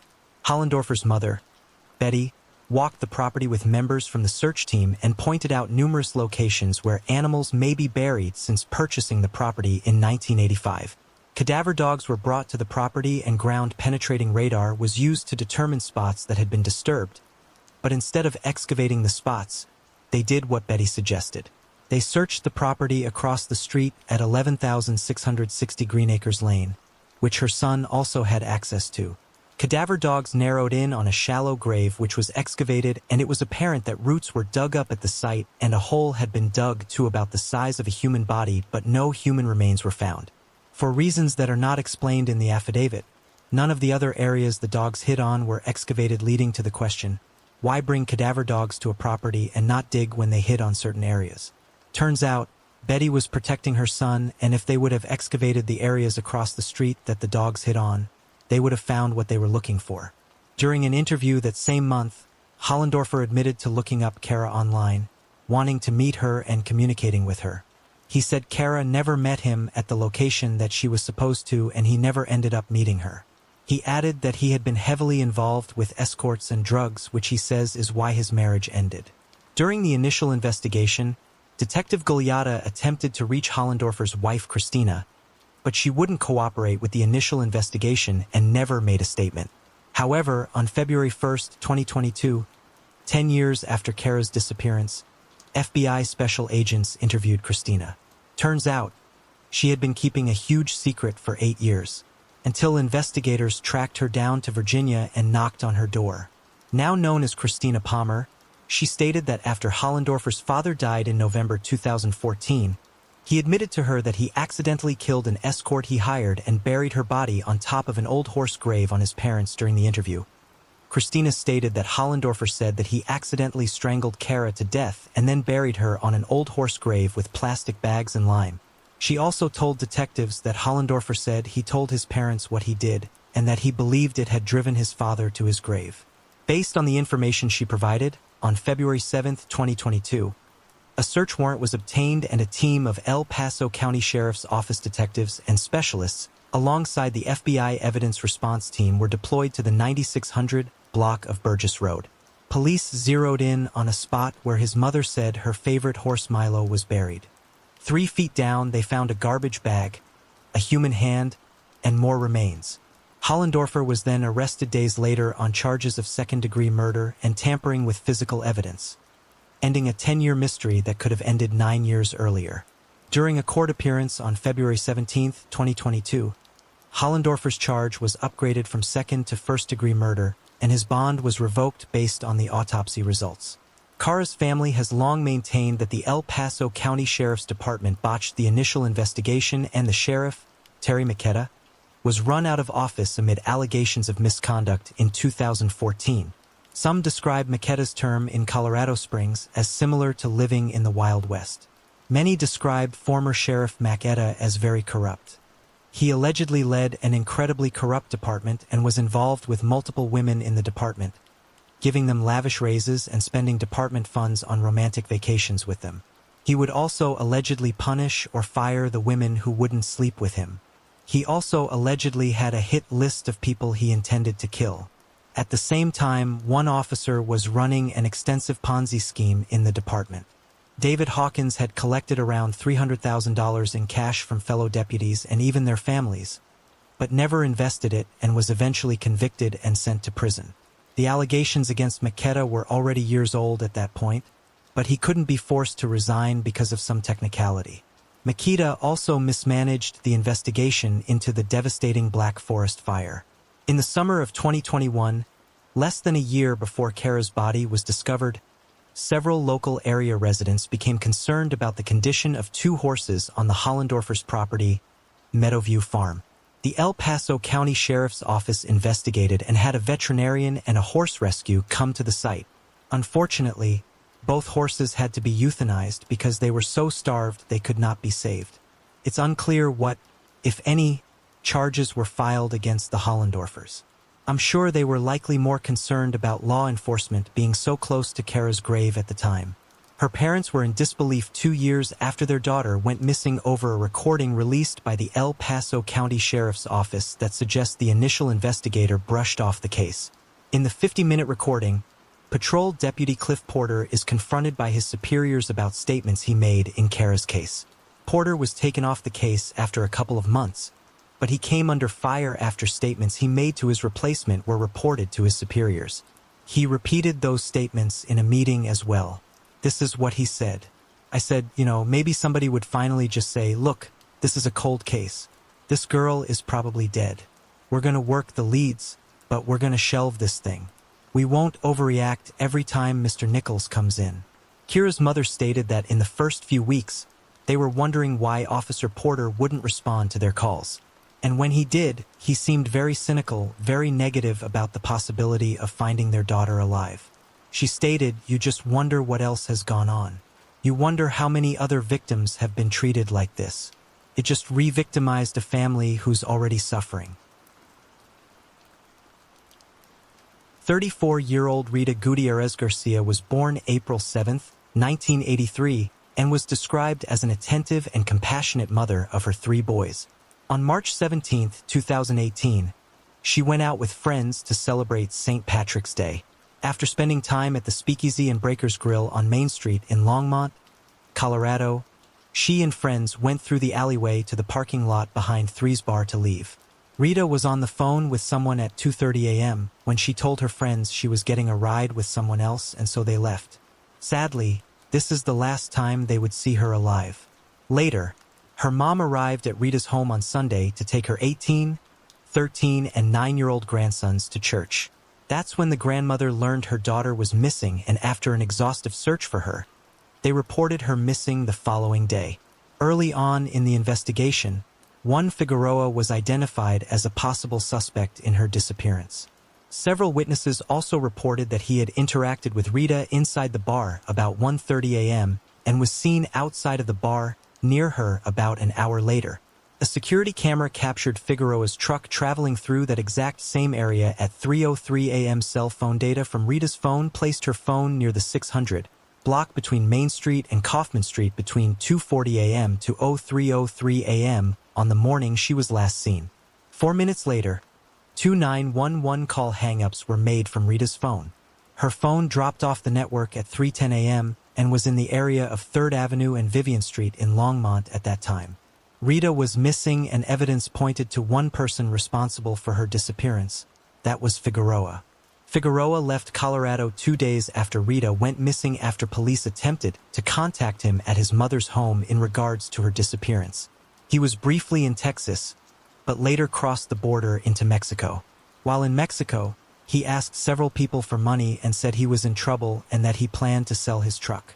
He tried to re-enter the U.S. and was arrested on March 27, 2018 on a warrant for a separate sexual assault and attempted murder of a woman a year earlier, for which he was later convicted and sentenced to 93 years to life. While behind bars, he told a cellmate that he strangled the missing woman and disposed of her body before returning to his sister's house. He also told that cellmate, according to the indictment, that she had called him a weirdo, which caused him to punch her, knocking her unconscious. After that, he strangled her to death. Prosecutors presented their case to a grand jury in April 2021 as a no-body homicide, as DNA evidence and cell phone data linked him to her presumed murder. 2 months later, the grand jury indicted him for first-degree murder and kidnapping in Rita's case. In court, he admitted to knocking her unconscious, dragging her to his vehicle, and strangling her. He said he believed he was insane that night and snapped when she called him a weirdo. As part of a plea deal, Figueroa led investigators to the location of Rita's body. She was recovered in an area of northern Colorado's Weld County on April 28, 2022. Figueroa pleaded guilty to second-degree murder and first-degree kidnapping. He was immediately sentenced to 48 years in prison. The sentences will be served concurrently along with the 93-year sentence he's already serving for the unrelated case of kidnapping and attempted murder of another victim. Clifford Bernhard served his country as an Army sergeant in the Vietnam War and was ultimately awarded a Purple Heart. After serving in the Army, he began working as a construction worker. On June 7, 1969, he would marry his high school sweetheart, Linda Reich. The couple was very much in love and very well liked by all that knew them. On November 6, 1973, the 24-year-olds were still settling into their new ranch-style home at 1116 Dorothy Lane near the Yellowstone River in Billings, Montana. They had planned to go have dinner at Linda's parents' house around the corner, but they decided to cancel. Linda called her mother June Reich and told her they planned on staying in for the night instead. The two enjoyed a hamburger casserole that Linda had whipped up for them. The next morning, when Linda didn't show up for work, her mother went to check on the couple and came upon a horrifying scene. She found the couple tragically and brutally murdered. Cliff was found lying face down in the master bedroom with a severe wound to his head. Cliff and Linda had both been strangled to death, and Linda had been sexually assaulted and left naked on the floor of another bedroom. There were also signs that both were bound at the wrist and ankles at some point. Strangely, and possibly from the shock of it all, while waiting for law enforcement to arrive, Linda's mother cleaned up the dishes which disturbed the crime scene. She stated that it appeared to her that before doing the dishes that the table may have been set for 3 people. The killer had opened up windows in both bedrooms the bodies were found in and turned the furnace down all the way. The lowest temperature that night was 6 degrees, making it cold enough for a bowl of ice cubes found next to Linda's body to remain frozen. It's unknown what the bowl of ice next to her body was for, but possibly used during the sexual assault. Missing from the house was all of Linda's panties, some of her shoes, and her green suitcase. With no signs of forced entry, investigators speculated that they knew their killer and had willingly let them in. Also, the murder may have been premeditated as he brought his own leather bindings. The crime devastated the Bernhard and Reich families and left a void in the lives of all who knew Linda and Clifford. Over many years, about 80 DNA samples were collected from persons of interest, but none were a match. In 2004, there was a huge break in the case when DNA was discovered on Linda's purple pants.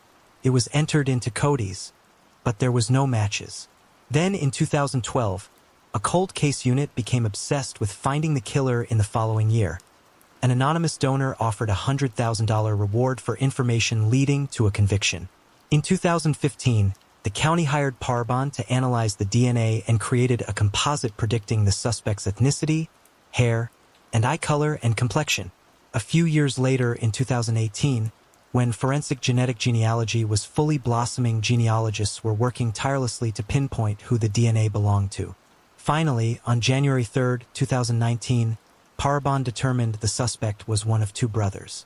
Unfortunately, one of those brothers had died, and so investigators obtained DNA from the one living and were able to rule him out, which means the DNA could only belong to one individual.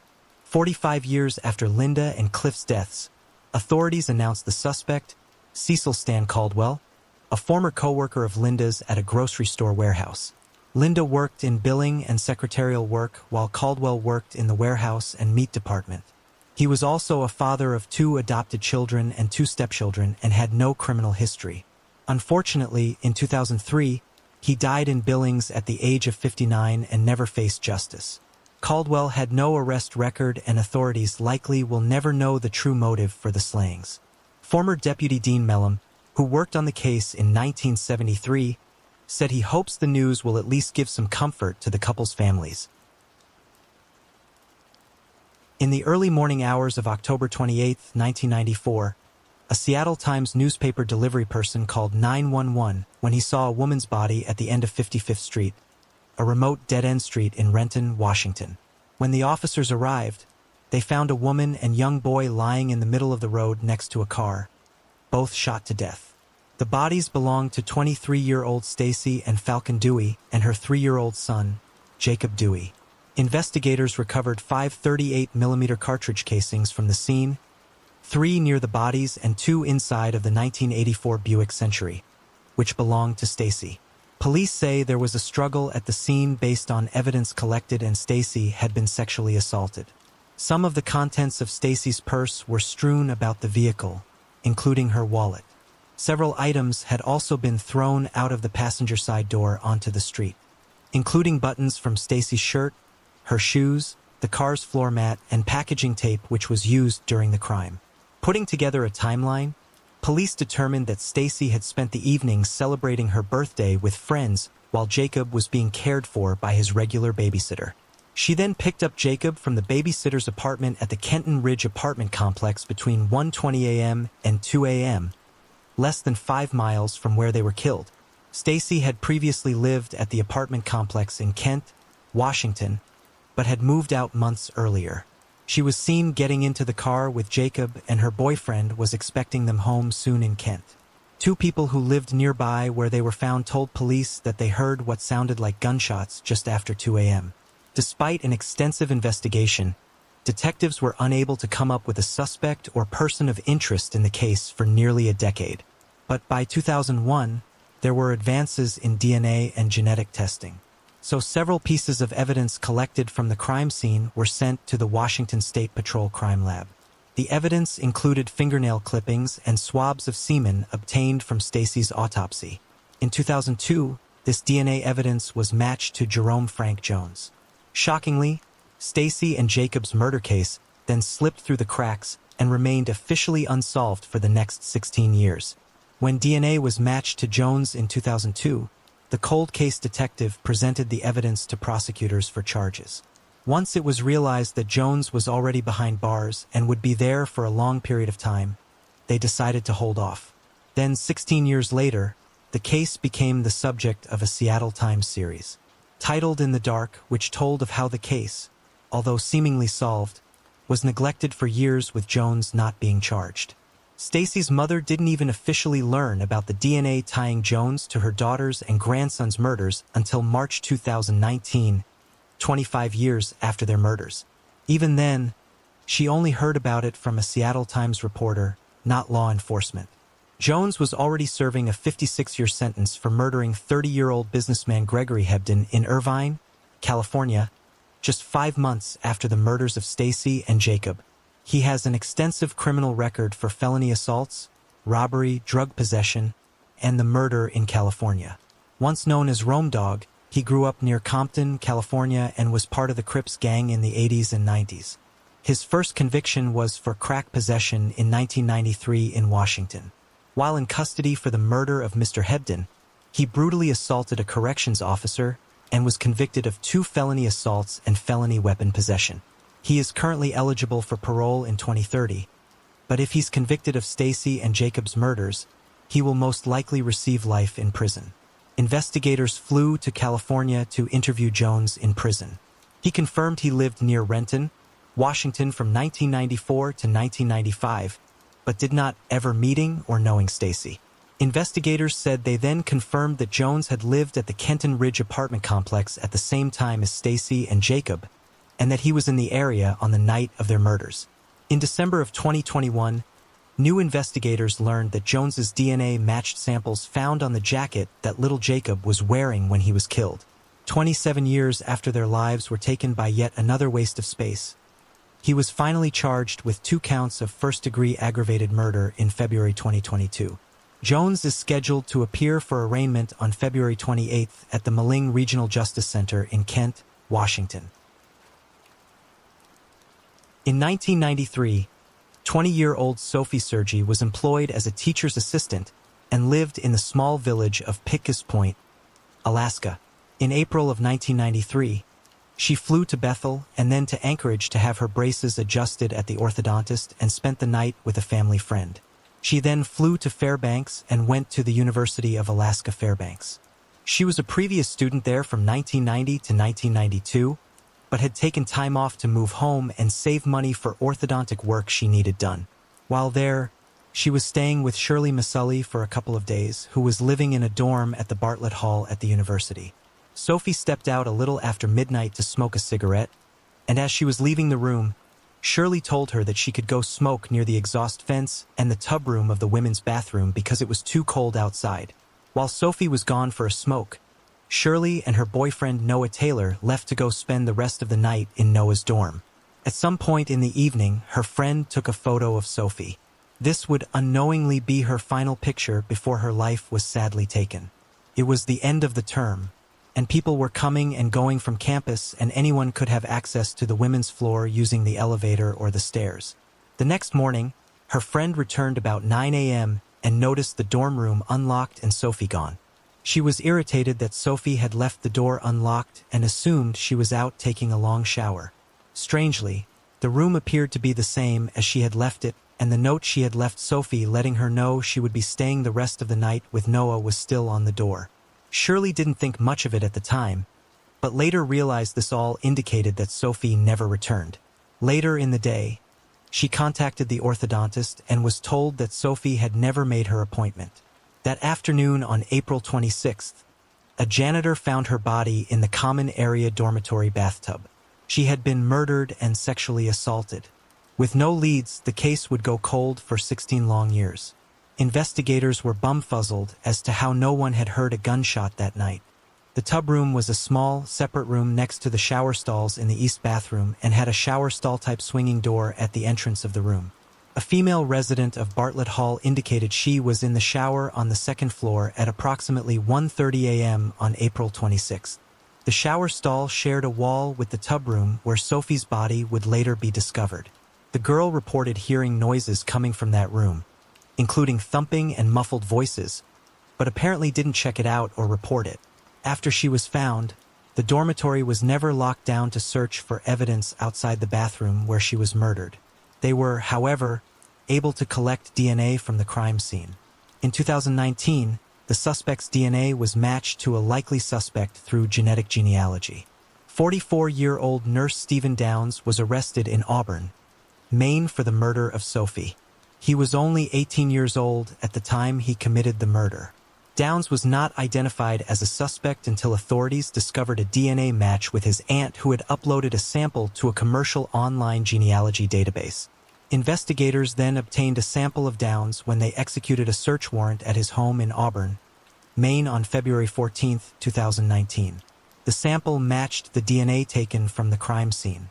Downs was a freshman at the university in 1993 and lived in the same dorm where Sophie was killed, but lived on one of the male floors.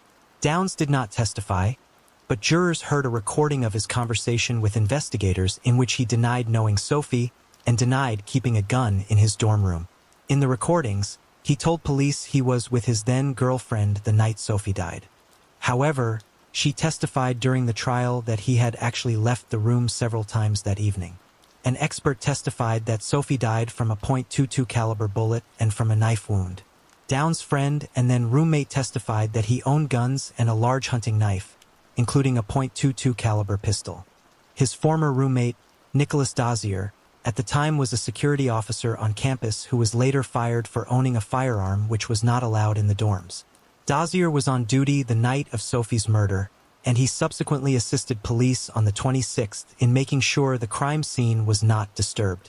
After attending college at UAF, from 1992 to 1996, Downs lived in Tucson, Arizona from 1998 to 2003 before he ultimately returned to Maine. Downs was fired from a nursing job for making female coworkers uncomfortable with inappropriate behavior and medication handling errors. Downs is the first man in Alaska to stand trial for a charge that resulted from genetic genealogy. No motive was given for the killing, and it is unclear if he and Sophie knew each other prior to her death. He was ultimately convicted of first-degree murder and first-degree sexual assault on February 9, 2022. Jessica Suzanne Gutierrez, who went by Jessie, was born December 3, 1981 to Deborah and David Gutierrez. In 1983, when Jessie was 2 years old, her parents would divorce. At the age of 4, Jessie lived with her mother and 8-year-old brother and shared a bedroom with her 2 sisters in their mobile home in the Edmond community in Lexington, South Carolina. Jessie's mother, Deborah, awoke the morning of June 6, 1986 to find her daughter missing from the bed, where she normally slept with her 2 sisters, ages 6 and 10. She asked her other children if they knew where Jessie was, but they did not. The front door was unlocked, which had previously been bolted the night before. She checked the yard and then called family to help her search for Jessie in the surrounding woods around the home. One thing that always stood out was something Jessie's 6-year-old sister, Rebecca, had said to their mother. The man with the magic hat and the beard had taken Jessie. Rebecca, now an adult, remember seeing a man lift Jessie out of the bed and carry her away, and the man was able to do this without waking Jessie. Rebecca was lying right next to Jessie, but had been too frightened to tell anyone until the next morning when Jessie was discovered missing. Investigators later determined that someone had entered the family's mobile home sometime between midnight and 7:30 a.m. The abductor had removed the window screen and curtains from a living room window and climbed inside. The kidnapper then left with her through the front door. Authorities searched by land and by air for little Jessie, but never found her. Deborah initially blamed her ex-boyfriend because she had broken up with him a few days before, but he said he had no idea where Jessie was. The man was repeatedly questioned by police but never charged. Authorities tried to locate Jessie's father, and he was last known to be living in Mexico City. However, he was ruled out as a suspect in the case as he had been living in California at the time of her abduction. A family acquaintance, Thomas McDowell of West Columbia, was suspected because a long fingerprint of his was found on Jessie's bedroom window. Deborah told detectives she cleaned the windows of the home every night and the only fingerprint found belonged to McDowell. The print was matched to McDowell 10 weeks after the kidnapping because his fingerprints were put on file when he was convicted of breaking into a woman's home and sexually assaulting her in North Carolina. In 1987, McDowell would be sentenced to 10 years in prison on a rape charge. Deborah also found fibers in an abandoned car that were linked to her daughter, a car which had been connected to McDowell. In 1987, McDowell allegedly told a cellmate that he had kidnapped a girl in Lexington County and buried her body in a landfill in that same county. He mentioned that he was wearing a tall cowboy hat at the time of the kidnapping, which might explain the magic hat that Rebecca had mentioned. His cellmate told authorities about his statements, and when police confronted McDowell, he offered to confess if he got immunity from prosecution for the crime. Immunity was denied, and McDowell did not speak any further on the subject. Deputies searched the landfill, but Jesse's body was never found. Finally, 35 years later, on January 6, 2022, 61-year-old Thomas Eric McDowell was arrested from his home on 842 North White Street in Wake Forest, North Carolina, and charged with Jesse's murder. His older brother Charles McDowell was sent to California's death row in 1984 for murder as well. Lexington County authorities did not give details of any new evidence against McDowell that may have led to his arrest. For 35 years, Jesse's mother has fought tooth and nail to find justice for her daughter. And while she faced many hurdles, she never gave up the fight for her daughter. Sadly, her body has not been found, but the evil, heartless bastard Thomas McDowell will finally spend the rest of his life behind bars. 47-year-old Darrell Dwayne Bowden of Linden, North Carolina will spend the next 22 years behind bars for committing a series of 6 sexual assaults between 2006 and 2008 in Fayetteville, North Carolina. Before DNA connected him to the crimes, he was dubbed the Ramsey Street Rapist because all of the crimes occurred on or near Ramsey Street in Fayetteville. During the investigation, law enforcement reached out to Peerbond Nanolabs, who created composite snapshots of what the suspect may look like today. The snapshots were created using DNA left behind at 3 of the crime scenes and by using descriptions given by victims of his. A judge ordered police to extract his DNA, and it was a match. Throughout 2006, a woman reported being assaulted at the Village at Carver Falls at Ramsey Street in Carver Falls Road. Then a 23-year-old woman was assaulted after a man grabbed her from behind while she was jogging and training for a marathon in the area of Ramsey Street and Oates Drive. After assaulting her in the woods, he had the audacity to ask for her name and what she would be doing later. Throughout 2007, a 44-year-old woman living in Kings Grant condominiums on Bubble Creek Court reported that she was assaulted by a man who broke into her residence. A 15-year-old living in the Village of Carver's Falls was assaulted in her home by an intruder that entered the window while she was home alone. Her bedsheets had cartoon characters on it, but even that didn't deter him. She later dropped out of high school, became involved in an abusive relationship, and began to self-harm because she hated her body for not fighting hard enough against her attacker. By her early 20s, she no longer wanted to live. But now at the age of 30, she's happily married and on the dean's list at college. A 21-year-old student at Methodist University, living in the Heather Ridge Apartments on Ramsey Street between Kenlaw and Carver's Fall Roads, reported being assaulted by a man who broke into her apartment. Her 2 friends were asleep in another room, and he told her if she wasn't quiet, they would get it too. He asked her too what she'd be doing later. Because there were roommates, Bowden led her out of the sliding glass doors and into a field where he sexually assaulted her. He assaulted her again on her patio before telling her to go back inside and lay on the couch. He warned her he would know if she didn't because he could see her through the sliding glass doors. Before leaving, he took her keys, cell phone, and purse. Then in January 2008, a 29-year-old woman said she was sexually assaulted by a man who broke into her home in the Kings Grant condominiums while her husband was on a military deployment. There was no DNA, but the suspect had the same MO.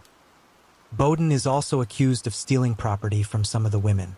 He attended Pine Forest High School and grew up in the Linden area. In 1993, at the age of 19, Bowden was sentenced to 8 years in prison for breaking into vehicles and larceny. He was given a suspended sentence but violated his probation and was incarcerated. He only spent 6 months in prison where he earned his GED and a swastika tattoo. Since 1992, Bowden has been charged with numerous offenses, but nearly all of them were dismissed. In 2009, he was charged with a peeping Tom offense before the General Assembly enacted a law requiring DNA samples to be taken from those arrested on certain charges. In 2014, he was in court for a felony but not convicted, so no DNA was collected. Records show more than 70 criminal filings against him since his 1998 release from prison. At the time of his arrest, Bowden was living at the 500 block of Palestine Road in Linden, was a father of 6 and working in the heating and air conditioning business. He took a plea deal and pleaded guilty to 24 charges of rape, 6 accounts of first-degree kidnapping, 5 counts of first-degree burglary, 2 counts of larceny, 2 counts of possession of stolen goods, first-degree statutory rape, and indecent liberties with a child. In exchange for the plea, redundant charges were dismissed. His friends and parents stated that they were shocked and don't believe he is capable of committing these crimes. He took a plea deal on February 11, 2022 and will spend at least 22 years in prison and a maximum of 29, with credit for time served since his arrest in August 2018. Judge Ammons denied Bowden's request that he be considered for work release and said that he would even request that Bowden not be a candidate for early release and ordered the women's testimony be transcribed to share it with any parole board. 5 of the 6 women were present on the first row in court to see this horrible person's sentence. Police are asking anyone who believes they may have been a victim or who knows someone they believe to have been a victim of Bowden's to come forward and talk with detectives. Crystal Faye Todd was born on January 4, 1974 in Conway, South Carolina to parents Junior and Bonnie Todd. At the age of 17, she was a senior at a Conway, South Carolina high school, and as an early graduation gift, her mother Bonnie Faye Todd had given her a brand new 1991 Toyota Celica. On November 17, 1991, Crystal stopped in for her grandmother's birthday celebration and left about 7 p.m. kissing her mother goodbye and saying she was headed to the mall to meet her friends. Around 9 p.m. Crystal and a friend decided to go to a party in the Punch Bowl community where they stayed until 11 p.m. After dropping her friend off at home, Crystal rushed back to the mall to say goodbye to friends before her midnight curfew. But she never arrived home that night, and when midnight came and went, her mother became very concerned. At 3 a.m., Bonnie phoned police and a dispatcher took her description along with the description of her car. He tried to reassure her it wasn't unusual for teens to show up late and that Bonnie should just let him know when her daughter got home. At 8 a.m., Bonnie was panicking and called 911. Next, she contacted her daughter's longtime close friend, Ken Register, who said that he hadn't seen Crystal all night and that he would check the local hospitals. 2 of Crystal's friends had found her car parked at the Conway Middle School. An officer was dispatched to the location and found the car locked with Crystal's purse still inside. The officer tried to reassure her that Crystal was likely still out with friends and having too much fun to call or come home. But Bonnie knew that wasn't like Crystal, and she said she knew her daughter wasn't coming home. The next day, on November 18, 1991, 2 men were driving just outside of Conway in the Maple community when one of them noticed something odd lying in the ditch along the road.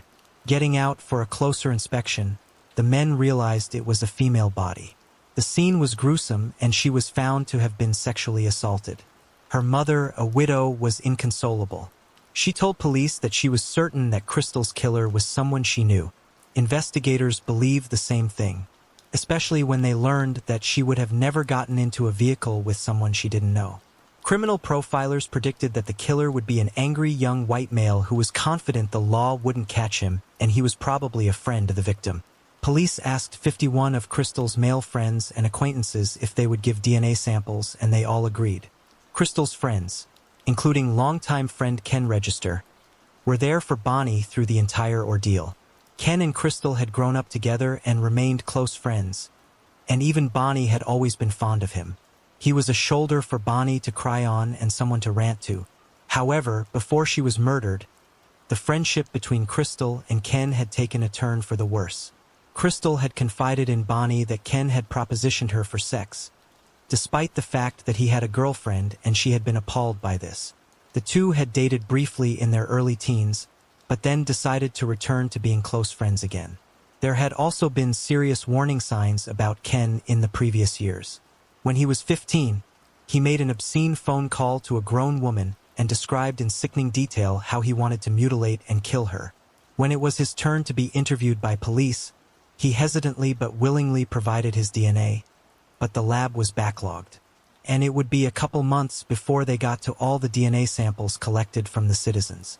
Then, on February 15, 1992, the lab notified the police that they had a DNA match. Ken Register, Register eventually broke down and confessed to the crime. He told investigators a story that is very likely untrue. He told them on the night Crystal died, they had unprotected consensual sex. Ken said when he didn't use protection, Crystal became furious and threatened to cry rape if she became pregnant.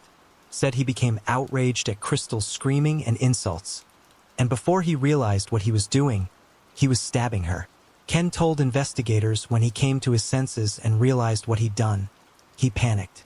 He pulled Crystal from his car, tossed her into the ditch, threw away the knife and hurried home. Crystal's car keys and other evidence was found located at the Register home. Bonnie was shocked that she had been duped by Ken, who even served as a pallbearer at her daughter's funeral.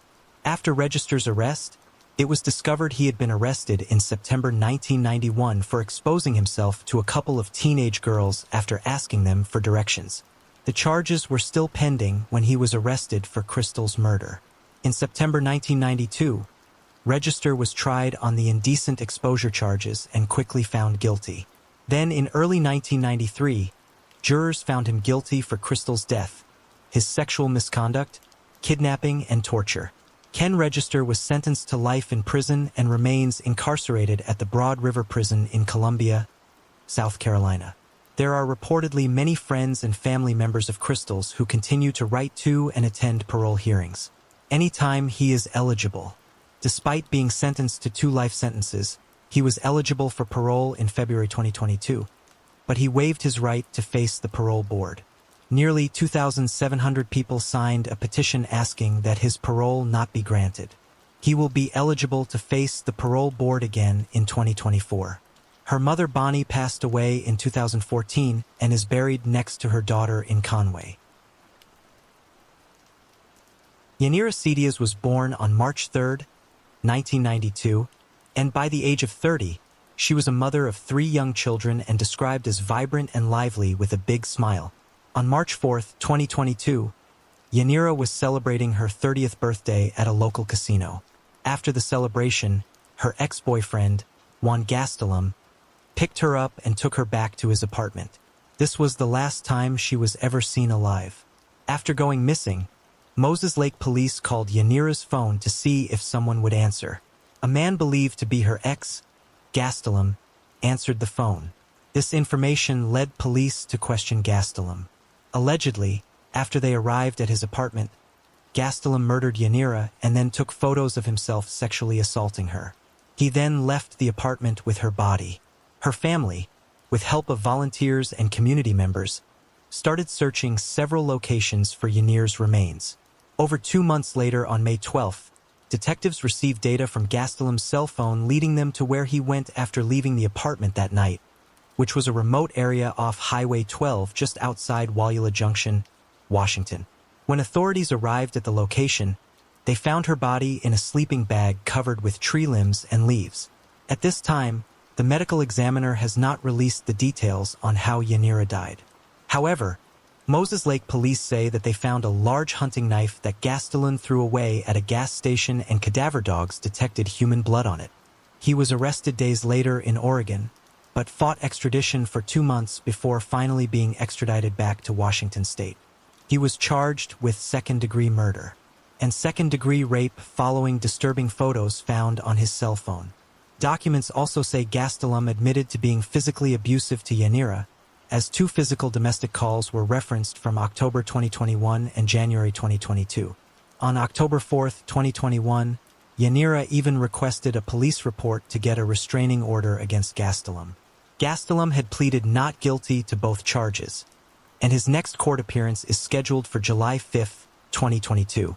Yanira's 3 young children now live with their grandmother, Yanira's mother, Anna, and they deeply miss their mommy.